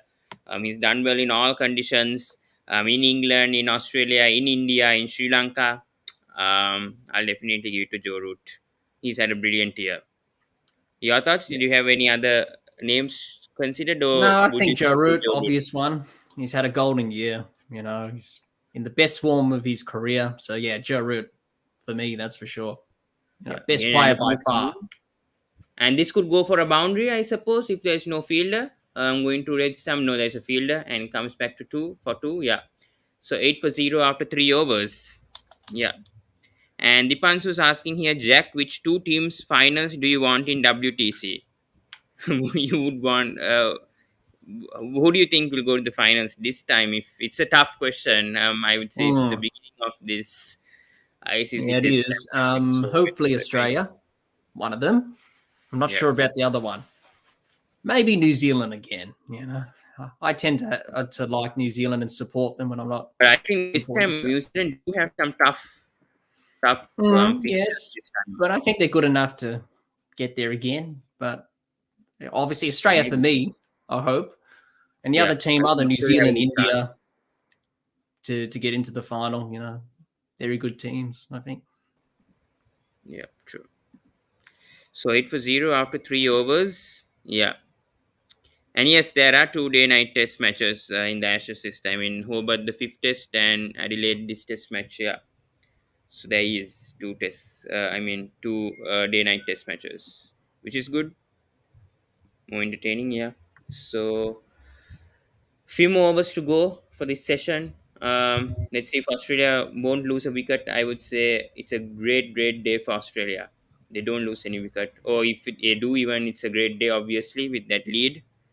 A commanding lead that Australia have at the moment, 245. They need to get it up to around 450, 500. Where would you declare if Australia get around 200? Do you think they'll declare, or would they go for 250 and declare and get a 500 lead? What would be your thoughts on day 4 going on? Yeah, I think they'll just look to get through this session tonight, and then tomorrow look to reassess. I think 450, 500's enough because you can't get that. You know, no one has ever chased down those runs before to win a test match in the last innings. And the pitch is starting to turn and starting to do things. So I think 450 towards 500 will give Australia that security blanket. Okay, we can't lose the game. We're fine. We can only win. England can only draw, which looks unlikely. So that puts England well out of the game. They want to bat England well out of the game to have security and say, right, okay, we can win this. And I think that will be enough, you know, but they'll judge it tomorrow and see what they think. Probably bat the first 2 sessions, get up to 450 as quick as possible, 500, declare, get under lights and get wickets. Because you need to think about time as well. How much time do you need to bowl them out and take the 20 wickets? So that's where you've got to calculate how many overs you want, how many sessions you think you want to bowl them out. So if they get to 400, anything 400 plus, you don't even need 450, but 450 is good. But anything 400 plus up towards 450 is good. That should be enough. So, but it's also pink ball, yeah, it is. And Dipanshu thinks Rizwan is going to be the ICC Test player. I would say he's going to be the ICC Player of the Year if there's a award like that. Player of the Year 2021. Maybe Rizwan will get that with how he scored 2,000. Oh, good delivery there from Broad. I would say Rizwan might get the men's player of the year. I think this year he's had a terrific year. So, or in all three formats. So I think Rizwan might get that. Maybe I don't know. Jack, if you have other thoughts, I don't know. David Warner having a good year as well. 2020 World Cup, but I don't know. Yeah, it'll be interesting. It's very hard to tell who's going to be the men's player of the year. I mean, this year, so much formats going on. Yeah, it's good stuff from Broad so far. But finally, Australia getting the runs on the last delivery. Yes, 11 for 0 after 4 runs, 4 overs. Sorry.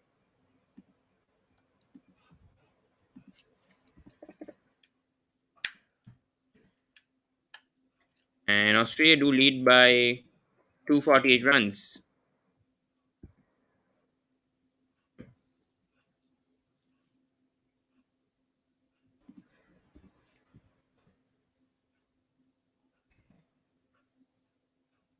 I think the Australian cricketers are just chilling, enjoying stuff. And I think Labuschagne obviously coming next. Smith is there. Cameron Green at the back. Seem to like enjoying this test match, which I think they deserve. Obviously, deserve to enjoy how they perform. Absolutely. Yeah, they're in a wonderful position because what they did in the first innings, and sadly, England have not shown up and they haven't really competed, really. It's been disappointing again for England, and just didn't really show up in this test match. And this is where the series is really on the line, really. If you go 2-0 down, it's very What's hard the to come highest back. score that has been chased at Adelaide? If you know it, I'm not off the top of my head. I'll have to look at ESPN for those that's stats. good. I think it's 200 or something to win in the last innings. I think the highest successful run chase. Australia clearly on the road to win this, unless some miracle happens. I think from the top of my head, I think it's 200 or something that's been successful. 250 maybe chased down in the last innings to win. So from my knowledge, but I have to look at that again. But yeah, I think it's 250 or something in the last innings here in Adelaide. I think it's 315 for 6. That's what they're saying over here.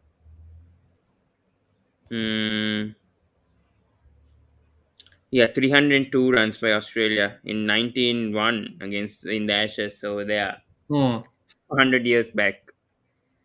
Yeah. West Indies have done 239 runs. And then I think the 2003 famous series, India versus Australia, that 2003 where India chased 233.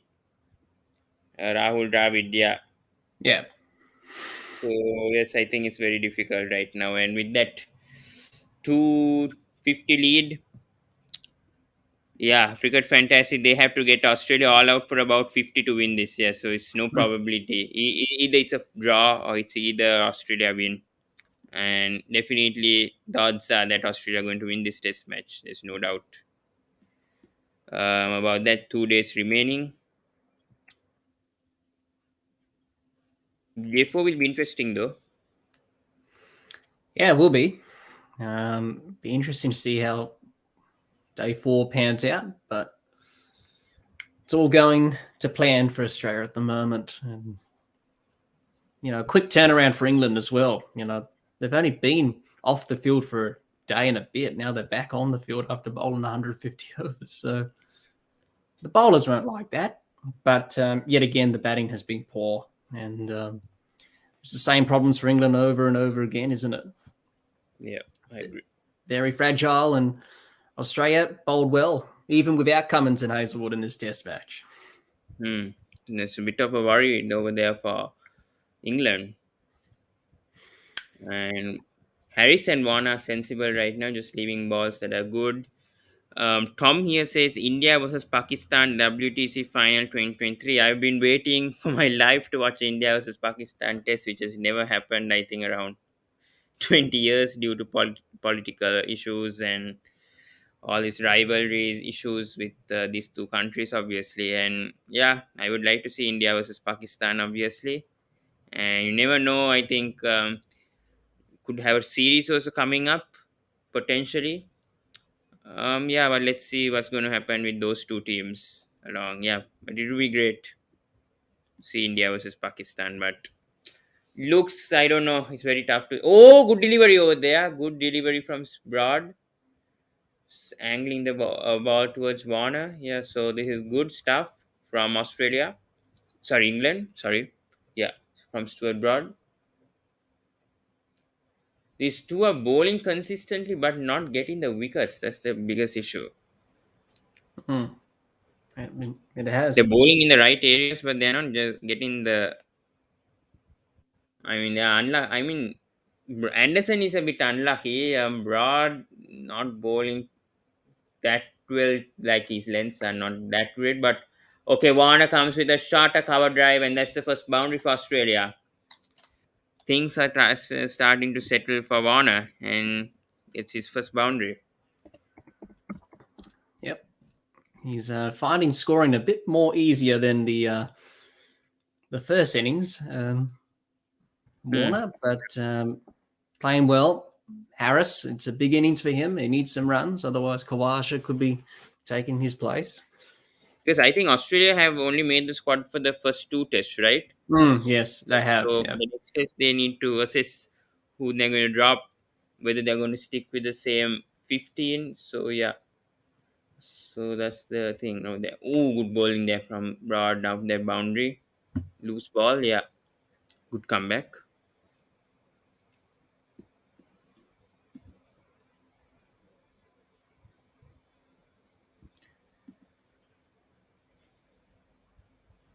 How many overs do we have left for the day? I think it's around 10. 11.3 overs. Not sure whether all 11 will be played. I mean, overs will be bowled because 20 minutes remaining as well. So let's see. I'm not sure whether England will be docked more points after this test match as well. Yeah, That could probably. be, probably this could happen. Yeah. That's the thing. They didn't pick a spinner. That's all I'll say. That the selection didn't pick a spinner to get through the overs. I know Jack Leach went for runs, but you need a spinner. Either What go with happened to Don Mason Best. Crane? Because I think the commentators were talking about him during this test match, and I have no idea Hmm. what happened to Mason Crane, Matt Parkinson. Um, those two could have potentially been the side instead of a Dom Best for me in Australian conditions. Yeah. At least one of them, because Dom Best might not even play any test match, in my opinion, and he's just No. been picked for the test squad. Hmm. They did try Mason Crane in the last Ashes series in Sydney, Hmm. and he got a wicket. He got Kawasha out stumped after he made a big century from memory, but he Yeah. hasn't really played since. Hmm. So yeah, England and their spinners, they haven't really found a spinner since Graham Swan or Monty Bannister True. or someone like that. So Even that's the Moeen Ali problem was there. okay. Moeen Ali was okay in home conditions. He was not good in Hmm. the last Ashes. But at home, he was Yeah. very good, Moeen Ali. Yeah, Moeen Ali retiring as well doesn't help.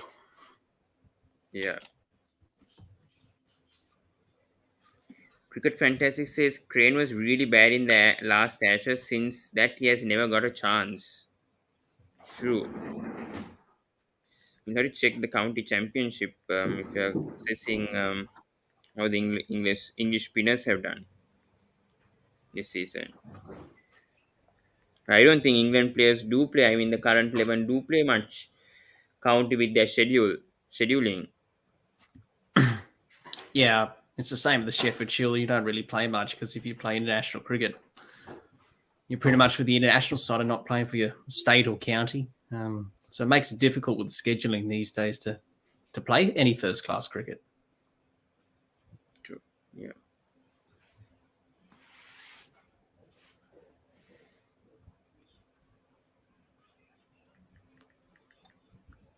So again, Anderson Broad again.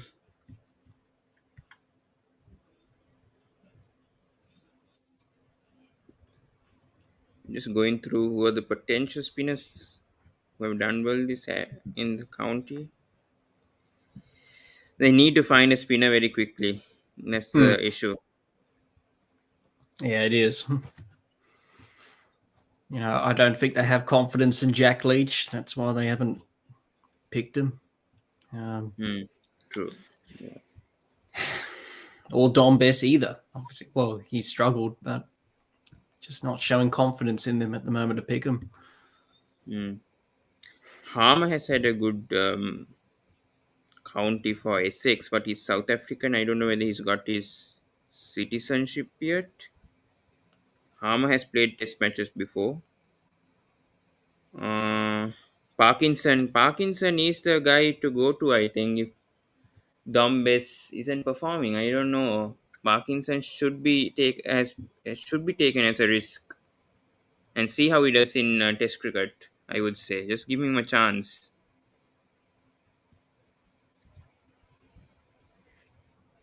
Or maybe a Liam Dawson. That's another guy could potentially be in the Test squad in the future. Yeah. Yep.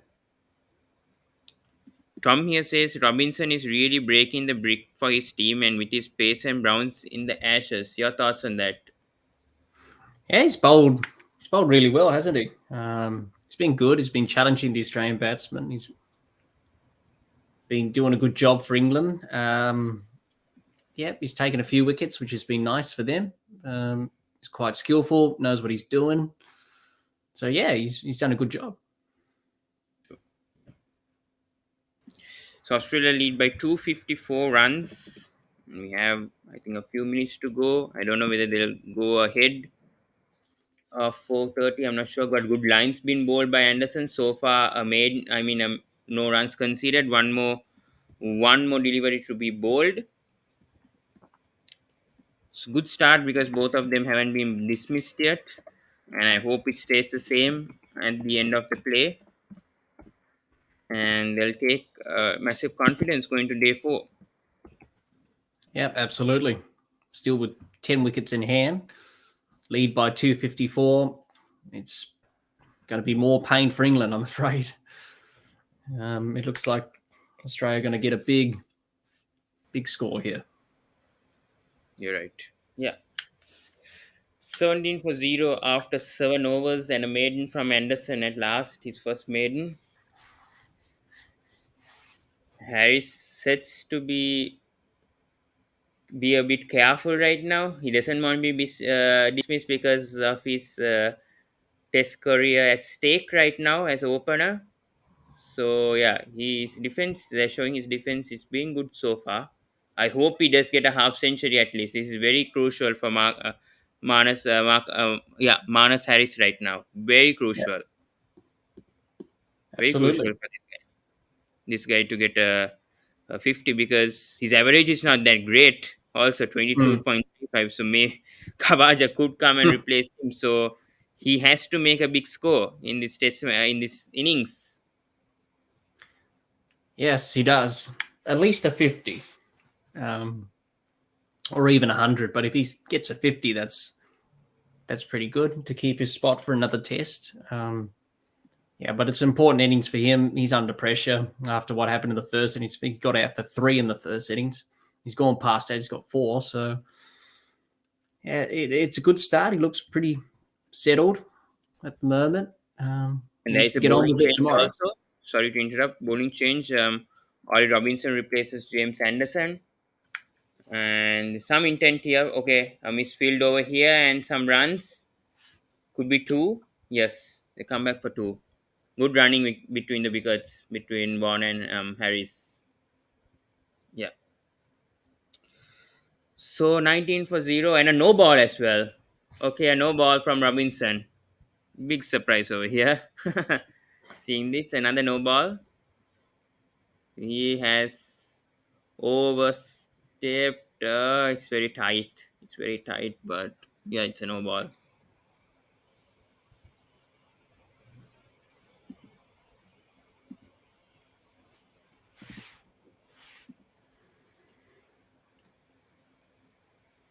Good running again between the wickets. Yep.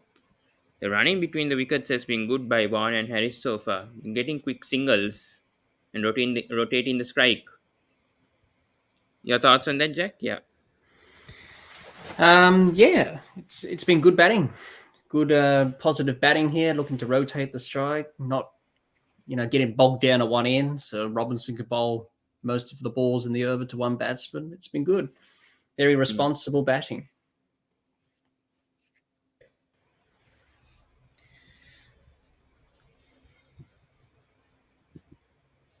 Robinson again, a good leave there.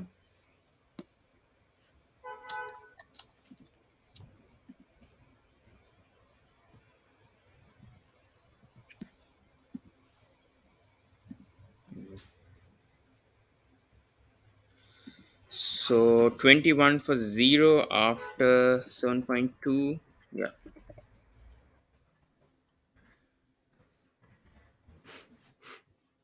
And Australia do lead by 258 runs. Yeah. And a good flick shot over there, and that's 4. That's 4 runs.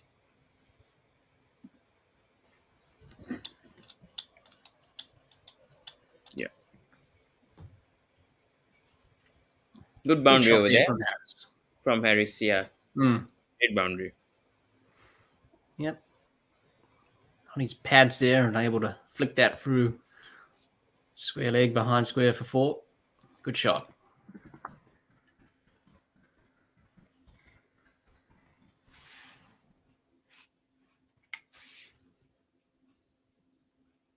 So 25 for 0 after 7.5 overs.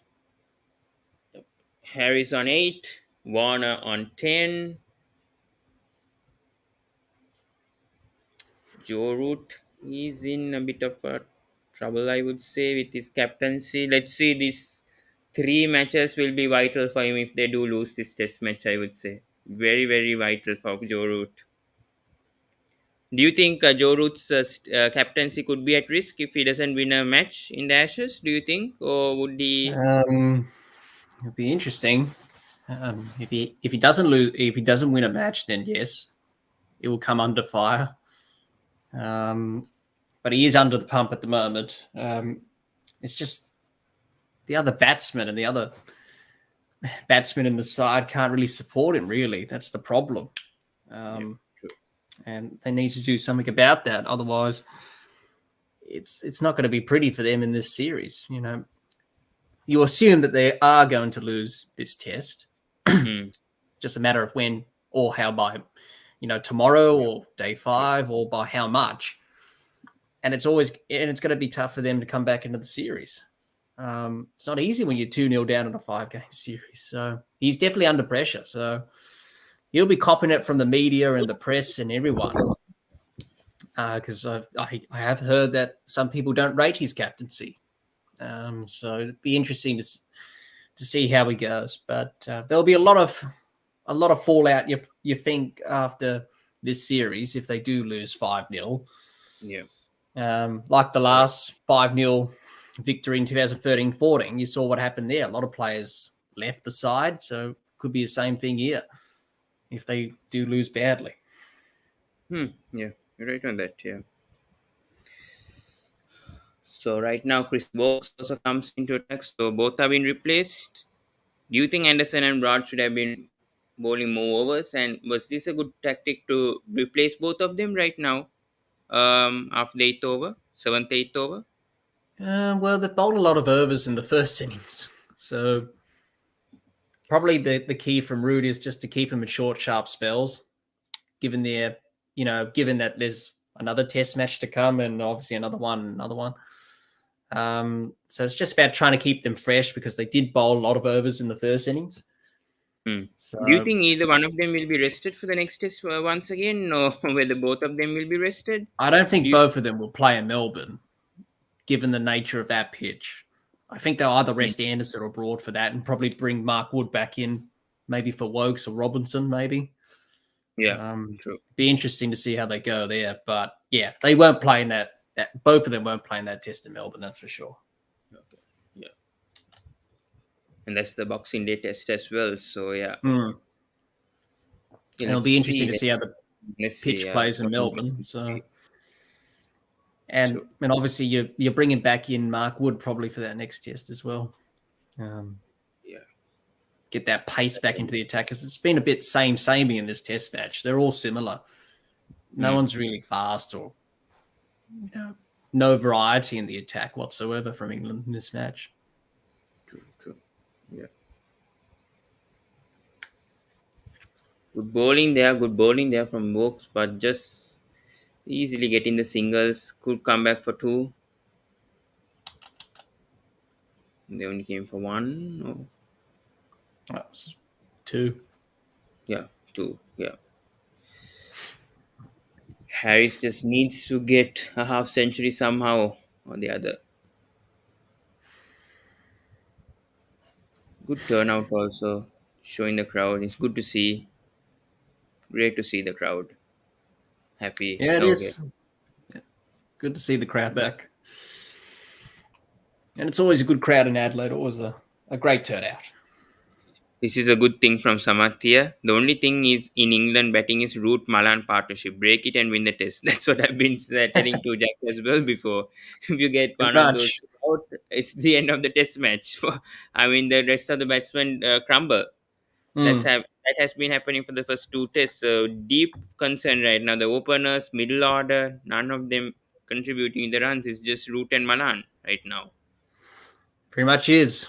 And they've done very well. But no one's supporting them. That's the thing. Yeah, true. You saw today, you get one of them out. Their batting's like, it's more fragile than glass. They just shatter into a million pieces. That's what happened today. They just got to do something, England. They can't just keep going down this Good route. shot there from Harris. Sorry to interrupt. And another boundary. I would say that wasn't connected that well, but found the gap. And Harris gets a boundary. Yeah. Yeah, good shot there from Harris. Bad ball from Wokes. Short and wide outside off. Dispatched to the boundary. Yeah, there's a lot of things that England have to look at this after this test match in terms of review or whatever they do after the test match, but it hasn't been great. And, they've only got themselves to blame. They created some opportunities and didn't make the most of it with the ball. They dropped Labuschagne twice. And of Butler as well. That's the concern, yeah.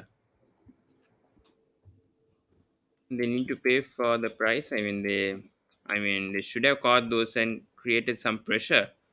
Actually, that first drop of Butler of Labuschagne should have been caught, and Labuschagne would have even got 100. That's right. And they paid the price badly. Yeah, could have been a direct hit there. He could have been gone. Who was this? Warner, I think. Yep, it was Warner. Could have been gone, he would have been gone. Nearly gone, but nothing happened. Yeah. Anyway, this is good from Warner and Shankar Harris. says, other than Root and Malan, no one else looks like settling in. England will get trashed 5-0. No variety in the bowling department too. Yeah, that's exactly Your thoughts right. on this? Whether they'll be easily whitewashed right now with how things going on? I've heard a lot of people, experts and pundits and people within the game talk about this. Yes. Yeah. It looks like that now. When I saw them in the field, you could see they were mentally gone. And when you're mentally gone, that's it. And they probably believe we can't beat these guys. If anything we do, we can't. It's a battle with their minds now. We can't beat this Australian team. And I saw in the field, they were mentally gone. True. Yeah. So it's going to be 5-0. If Australia win here, 2-0, you probably think, 5-0's on the cards again. It's just like 2006-07. It's just like 2013-14. And it's going to happen again. I hope it does. It will be great to see again a 5-0 victory, but for England, not so much. And it's just all the momentums with Australia now. And, the next test is in Melbourne. That's going to be tough because that pitch is usually flat. Then you go to Sydney, then Hobart. So, England, not going right for them. Always in Australia, everything goes wrong. And it's happened again. And it's happened too often, really. And if they don't win this series, when would they win a series in Australia? Never. Probably not. It's going to be a long time. Since 2010, 2011, they haven't won a series. Yes, big concern here for England right now. And this has been the longest drought, I would say, that England haven't won a test series at Australia. So, big concern. And they're not doing well at home either. That's the other issue. That when they're at home with against Australia, last time they drew the series. So, and I think the last time they won the Ashes, I think, was back in 2015 or something. I can't remember either the year. Yeah, 2015. So yeah, a huge concern right now for England. The test team, they need to find new options, especially a good spinner. They need a good opener. There's so much things to look at right now for England. It's a bit of a concern. Yeah, it is. And, you know, they got to look at bowlers to replace Broad and Anderson eventually. Yeah. You know, they've been doing okay in subcontinental conditions. I would say Sri Lanka, India, Bangladesh, Pakistan, they've been doing okay over there. It's just the other, I mean, especially in Australian conditions, the West Indies conditions, they've been struggling. They lost a match there. South Africa, not seen a test match for a while, but yeah, they could be tested over there. So yeah, and New Zealand, another place, yeah. So they need to fix certain things right now, England, if they want to challenge. I mean, want to be in the WTC final first of all. Yeah, that's right. But if they keep bowling their overs not in time, then they're going to lose points and probably not be in that final. They've already lost so many points already. So good delivery over there from Wokes. Yeah. But yeah, it just always goes wrong for England and in Australia. Something always happens. You know, it's always happened to them. Something bad, or you know, something like this happens where nothing's going with them. They just can't buy a trick, but they've only got themselves to blame. They're not batting well, and they haven't taken their opportunities. Could have been a lot different if they did. True. Whereas Australia, they've taken every chance that's come their way. Obviously, Mitchell Starc dropped that catch, but that went fast and quick. But besides from that, Australia's caught everything, taken their chances, and bowled well and batted well. And that was the concern heading into the series, how Australia will go with their batting. Obviously, Head, Green, Carey. And they've done quite well. Travis Head and Carey, especially in this test match. Really impressive with him. He's going to be a great player for Australia for years to come. A beauty from Wokes, by the way. Yeah. That last delivery of Wokes, yeah. Nearly would have needed it, but did. Yeah. Right now, it seems like it's 100% on Australia. Yep. Pretty much one-way traffic right now. And the game will take its natural course. Australia will look to be aggressive. And, that's a nice shot there from Harris. Uppish, and gets a boundary for that. Harris is trying to show some intent and maybe try to get selected. I mean, try to be in the frame to get selected for the third test. If he does get a half century, that's what he's trying to. That's his intent right now. Yeah, he's looking to be positive, which is great as a batsman. You want to look to be positive, look to play your shots, back yourself. That's what he needs to do. And I hope he does well. I don't wish him bad form or anything like that. But he's under pressure. And then Hewage is in the squad, you know, wanting to come back. So it's good to see from Harris. Good to see him just scoring some runs, getting his confidence back. And he's got to continue it, though. That's the thing, and back it up and be consistent. Especially if he gets the opportunity in the next test. He's got to do that. So 10.5 overs, 40 for 0. Australia doing pretty much everything they can possibly do right now. And they lead by 277 runs. It's also great.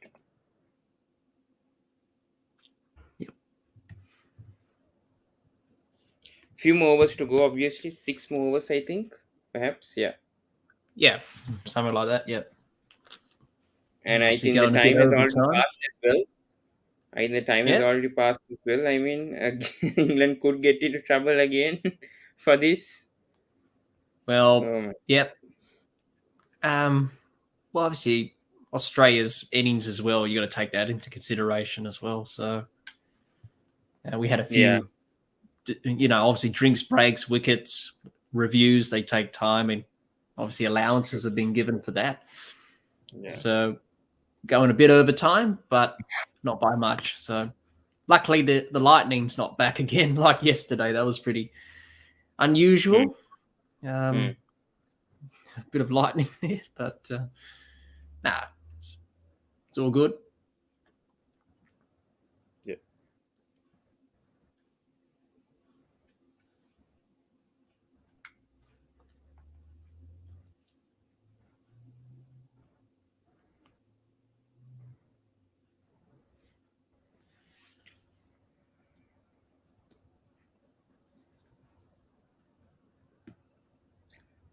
So 40 for 0,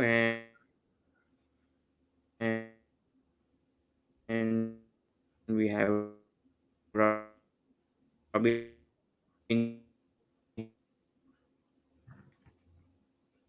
again bowling.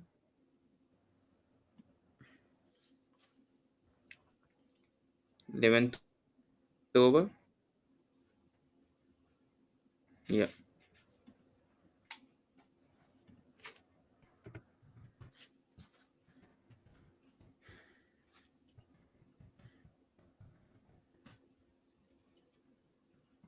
Wickets, not making the match interesting. So yeah.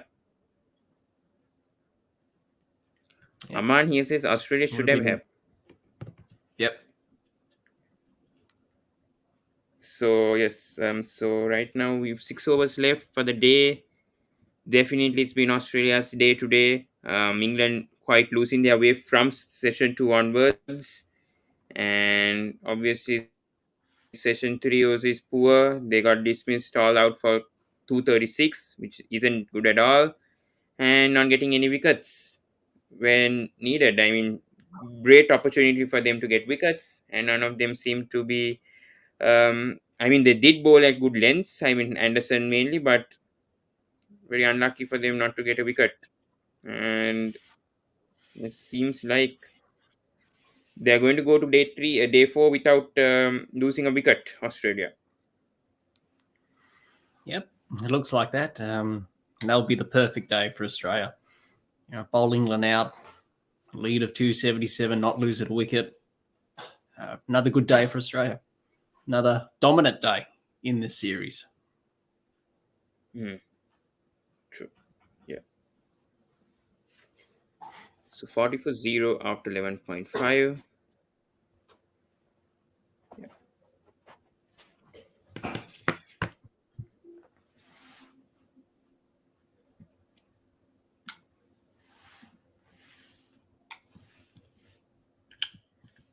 I think they'll finish off the 6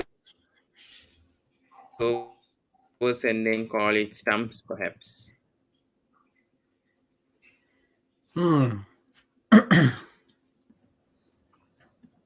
Yeah, 40%. And Australia do lead by 277 runs still.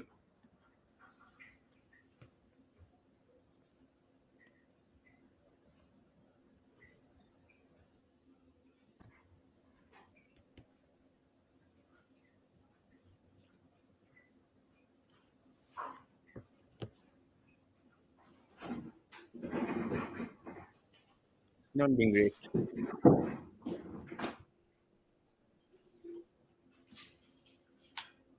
Okay, 5 overs remaining for the day also.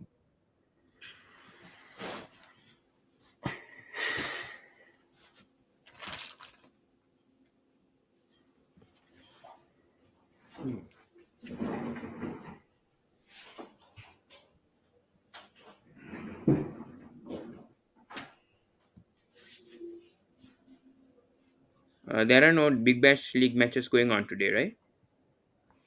No, I don't know. no, not for the last couple of days. Tomorrow there is, but not Okay. during the first 3 days of the test.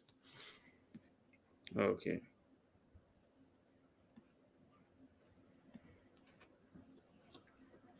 Chris Wokes bowling the 12th over.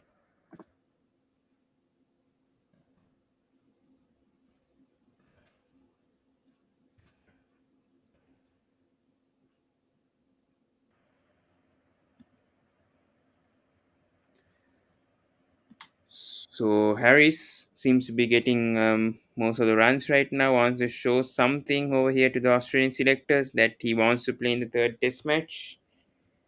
And yeah, the crowd seems to be enjoying it. Good intent from the crowd also. Yeah. Yep, it 5 has. overs remaining. It's been good batting.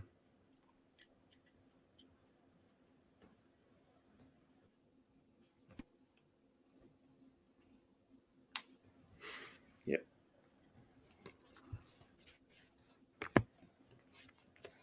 This new ball hasn't really done much. It hasn't really swung or seamed or Not anything. no. It's been pretty quiet.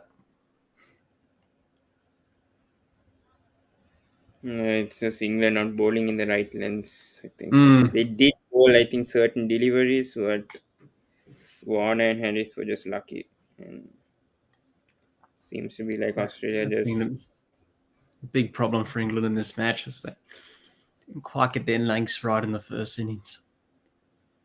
true. Yeah. Bowled a bit too short with that new ball. Didn't really challenge Australia enough with that fuller length.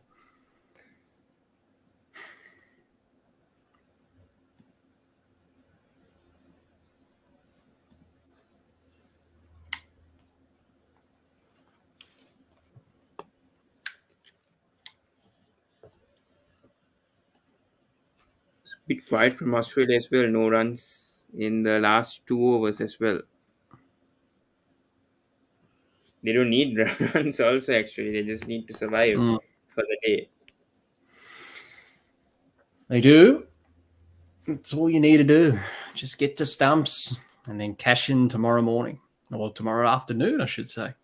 Not morning. Yeah. That's the plan.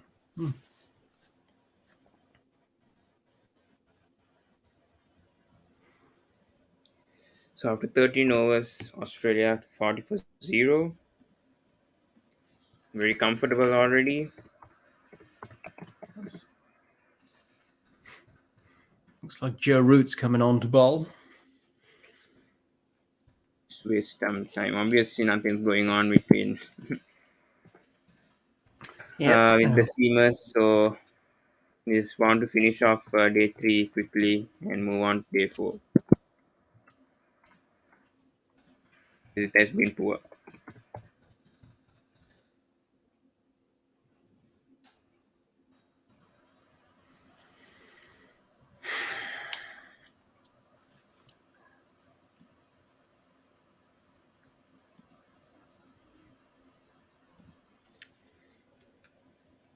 So yeah, has root. Oh yeah, root into the attack. Yeah.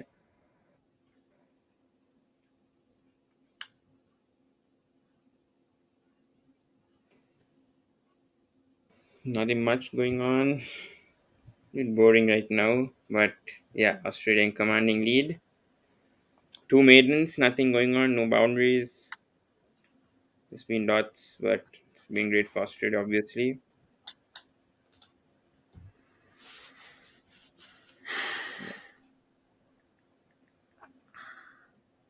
England have so much to improve, and on the ideal time as well for them.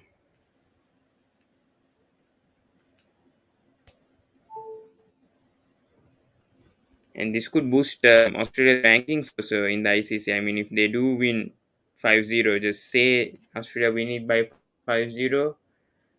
I mean, that would boost their rankings a lot. Yes, it would. Absolutely. Because I think India are number 1, I think, right now. So maybe come come to number 2 maybe after this. Mm. If they do win the Ashes quite comfortably. So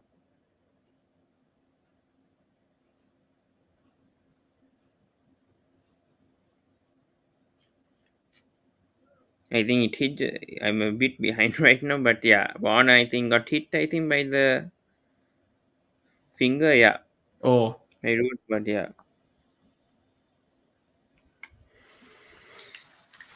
take a single though. now that was not good running, I have to say. Hmm.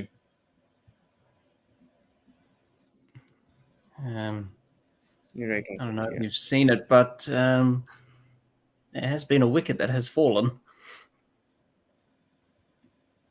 And that is not the way you want to get out. Hmm. True.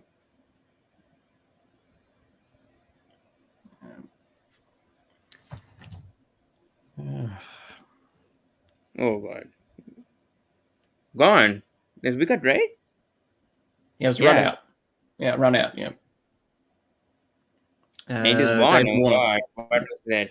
What? It was unnecessary over there. Oh, God. Yeah, it was. Oh well. Well, really, it doesn't really matter, I suppose. Australia bossing this game anyway, so it doesn't really matter. Michael Nessa, night watchman. Wow. We'll see. Good move. That was pretty unnecessary. Well, you can definitely bat Michael Nessa. Pretty unnecessary over there. Yeah, just a bit of a mix-up, and obviously David Warner didn't make his ground first, so Marcus Harris did. There was no miscommunication between both of them.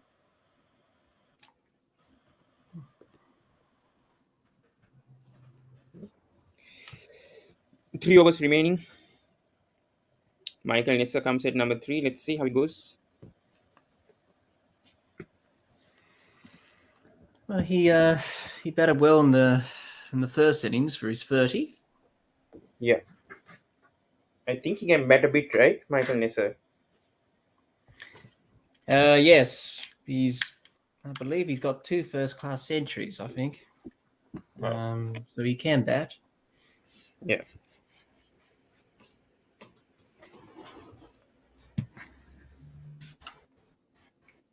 But yeah, just a bit of a mix-up there in the running. It was 100 actually in first class. Yep. It was either 1 or 2, so yep. A horrible mix-up because Warner could have actually scored. Yes, he could have. Yeah, that's not what you want to do. Oh, well, it happens. Well, Yep. Harris has got to score a big score now. Just read out David Warner, so... Well, really, yeah, well, in the context of the game, really, it doesn't really matter. Yeah, It's not because really. Australia having a massive lead, man. That's right. And obviously, Australia did the right thing, sending Nesta in as a night watchman. That's a sensible thing to do to protect Labuschagne. True. And hopefully Nesta can play with some freedom tomorrow and frustrate England. I remember Jason Gillespie did that against Bangladesh, and he scored 200 as a night watchman in that test match. So night watchmen can definitely cause some frustrations for the fielding side if they get in and get set. True. Oh, well, but it's still been a good day from Australia, despite that run out, that mix-up. What are they, 278 ahead? So it's... Get around 450, 500 and set up a target. Yeah, for England that's the plan. And maybe make session 3, I think, for England to bat, maybe, again. Yep, just like what Australia did, today. Yep. That could be the plan. Yeah, that would be the plan. But England will take that wicket. Obviously, a run out's a cheap wicket. Let's see. But they'll take it. They haven't had much go their way in this test match thus far, but Australia dominant. Yeah. Okay. So 1 for 41 right now. And was that Nessa going to get it? Oh, they're trying to show the replay, right? Yeah. Horrible mix up. What happened over there? What is Warner doing? Yeah, I don't know what was Yeah. Warner doing. And, and it says Oregon to the other end. It's a terrible mix up. I don't know. I think that ball was behind square or something. It was Warner's call, I think. It's a non-striker. Yeah.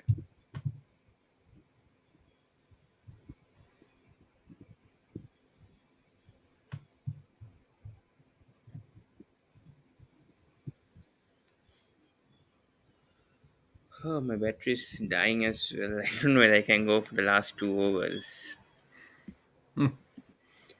Let's see though. Let's see. 2 more to go.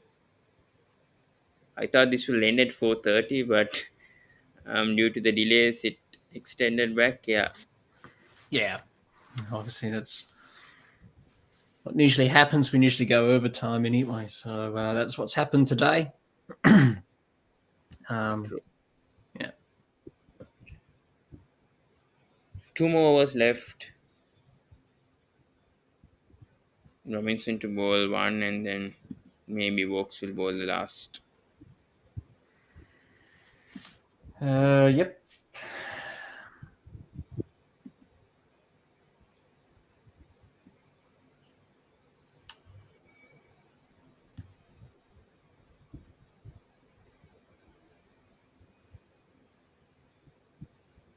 Okay, Robinson.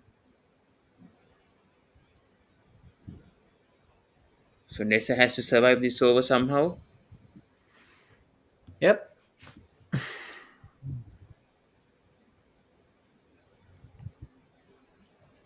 Oh, this is the second to last over of the day, so just 2 overs to survive. Yeah. Ooh. Ooh, good ball in there. Oh.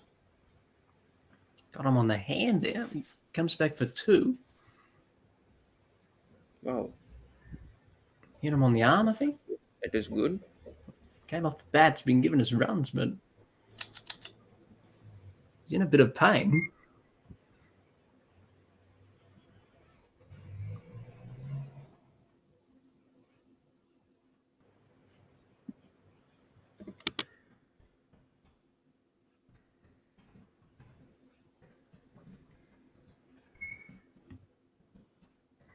Ooh.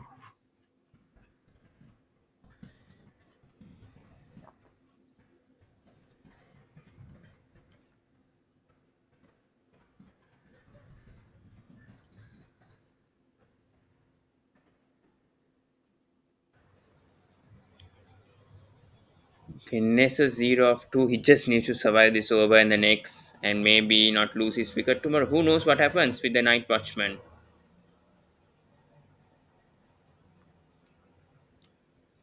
Yeah. So Robinson bowling again. Full delivery. Oh, Nessa gets some runs. No, it won't be a boundary though. He comes back to for 2.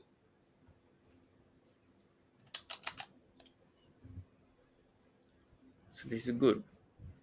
What do you think about the England field placements, Jack? Having a silly mid-on the other side. I think England have got their fielding placements a bit wrong, I would say, throughout this test match a bit. Your thoughts on that? Yeah. Yeah, they have. I don't know what they're doing. Their tactics are all over the place in this test match, like in the first innings and now in the second innings. Well, they're just trying everything. Why not? They got nothing to lose. They're 282 runs behind. They're back out there in the field after not having a much of a break, obviously, because the batsmen didn't do their job again. True. So, yeah, I think England just we'll just try different things, get wickets. We're a long way behind. We might as well just try things to get success or something like that. So yeah, it just shows that they're gone mentally in this match and probably in the series because nothing's really gone to plan. Ooh, what a delivery from Robinson. So beauty from there. They've That's gone a the good stumps ball. and potentially got the night watchman out. A good leave too from Nissa. That's a very Good good leave. leave though, but what a delivery. So the ball's doing a Oh. bit if you put it in the right areas. And Yeah, they've not been doing that. That's the thing. They've not done that consistently. That's the thing. They haven't been consistent. They haven't really bowled that good line of length for long periods of time, England. True. And I think again bowling a beauty, but the next delivery just bowling it just nearly wide. Then is this stumps? Yep, got 1 over left. I think 1 over left, and that'll be the end of the play for today. I think, yeah. I don't know what the umpire is up to. Well, could no, I think they are going for another over. Anyway, it's not a worry because it's night. They have the lights, so it doesn't matter how long Yeah, it they doesn't go. matter for Right? light, so that's fine. Yeah. Yeah. Yeah, Not it's gonna be like Joe day, not like day matches. I mean the Yeah. day test matches, which the light obviously affects, especially in subcontinental conditions. Yeah, I mean especially Sri Lanka, India, with the light meter, even South Africa. Yeah. Yep, absolutely.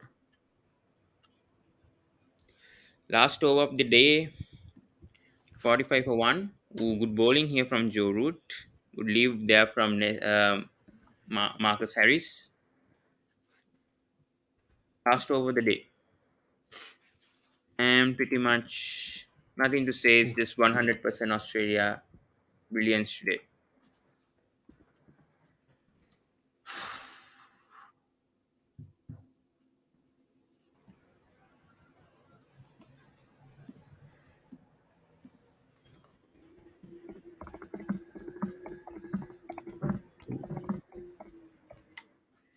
Good bowling from Joe Root.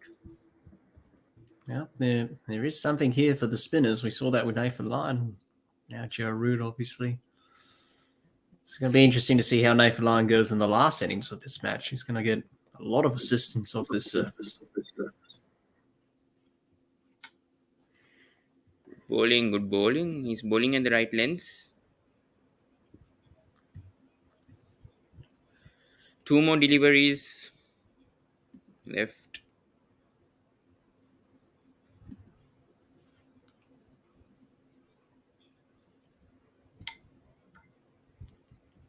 And 1 more.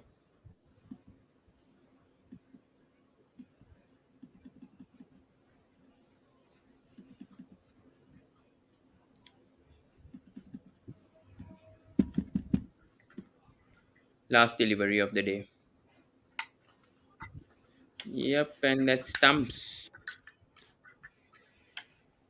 Yep, I think unless we want to summarize a bit of the last session, Jack, with stumps over here. Australia 45 for 1 after 17 overs. Day 3 stumps of the second Ashes Test. And definitely 100% dominance from Australia. Brilliant day from them from session 2 onwards. Your thoughts of this final session, Jack? Yeah. Pretty much went to plan for Australia, didn't it? We're able to bowl England out in this session. Batted again, 1 for 45 at stumps. Unfortunate that Warner got run out there by Broad, but overall, a very dominant day. From the second session onwards, you had to say England won the first session with Root and Milan in their partnership. 100 runs in the session, not losing a wicket. But from then on in, second session onwards was all Australia. And it's been like that for this whole test match. And they should be able to post a big total for England to set in the last innings, to chase, I should say, maybe 450, 500. Get back out bowling again this time tomorrow and hopefully get a few wickets and win the test match and go 2-0 up. Do you think it will go to day 5 right now, this time around? Judging by what happened this morning or this afternoon with Root Milan, where the ball didn't do much, probably. Because the pitch didn't really do much. It was good for batting. So usually in the afternoon, it's good for batting. So it may go to day 5. But you never know with England with their batting. It may end tomorrow, it may end on day 5, just like at the Gabba, what happened there. So be interesting.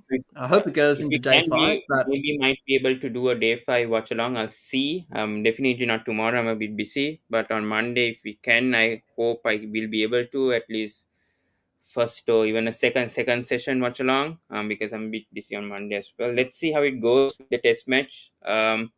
Let's see, maybe tomorrow as well. If things get a bit interesting over here, we'll see how Australia do.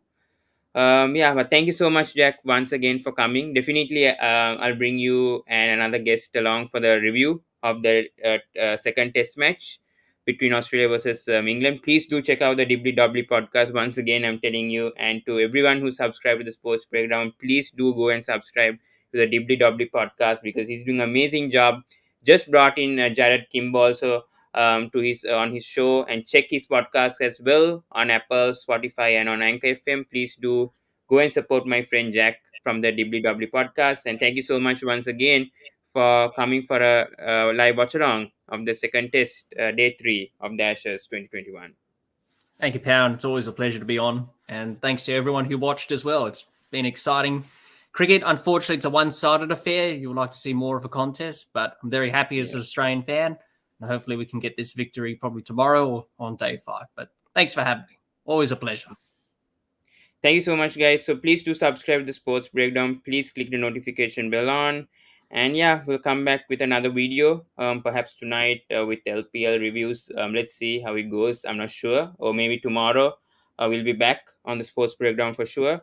But for now, this is it. And Australia in a dominant position. They end up 45 for 1 after 17 overs. That's a summary of day 3 stumps. And we'll be coming up with more Ashes videos for sure. Boxing Day test coming up. So hopefully we'll do a watch along day 4 or 5. I'm not sure, either tomorrow or day after. I'll inform you guys. But for now, that's it. And thank you so much, and see you in the next video. Hey,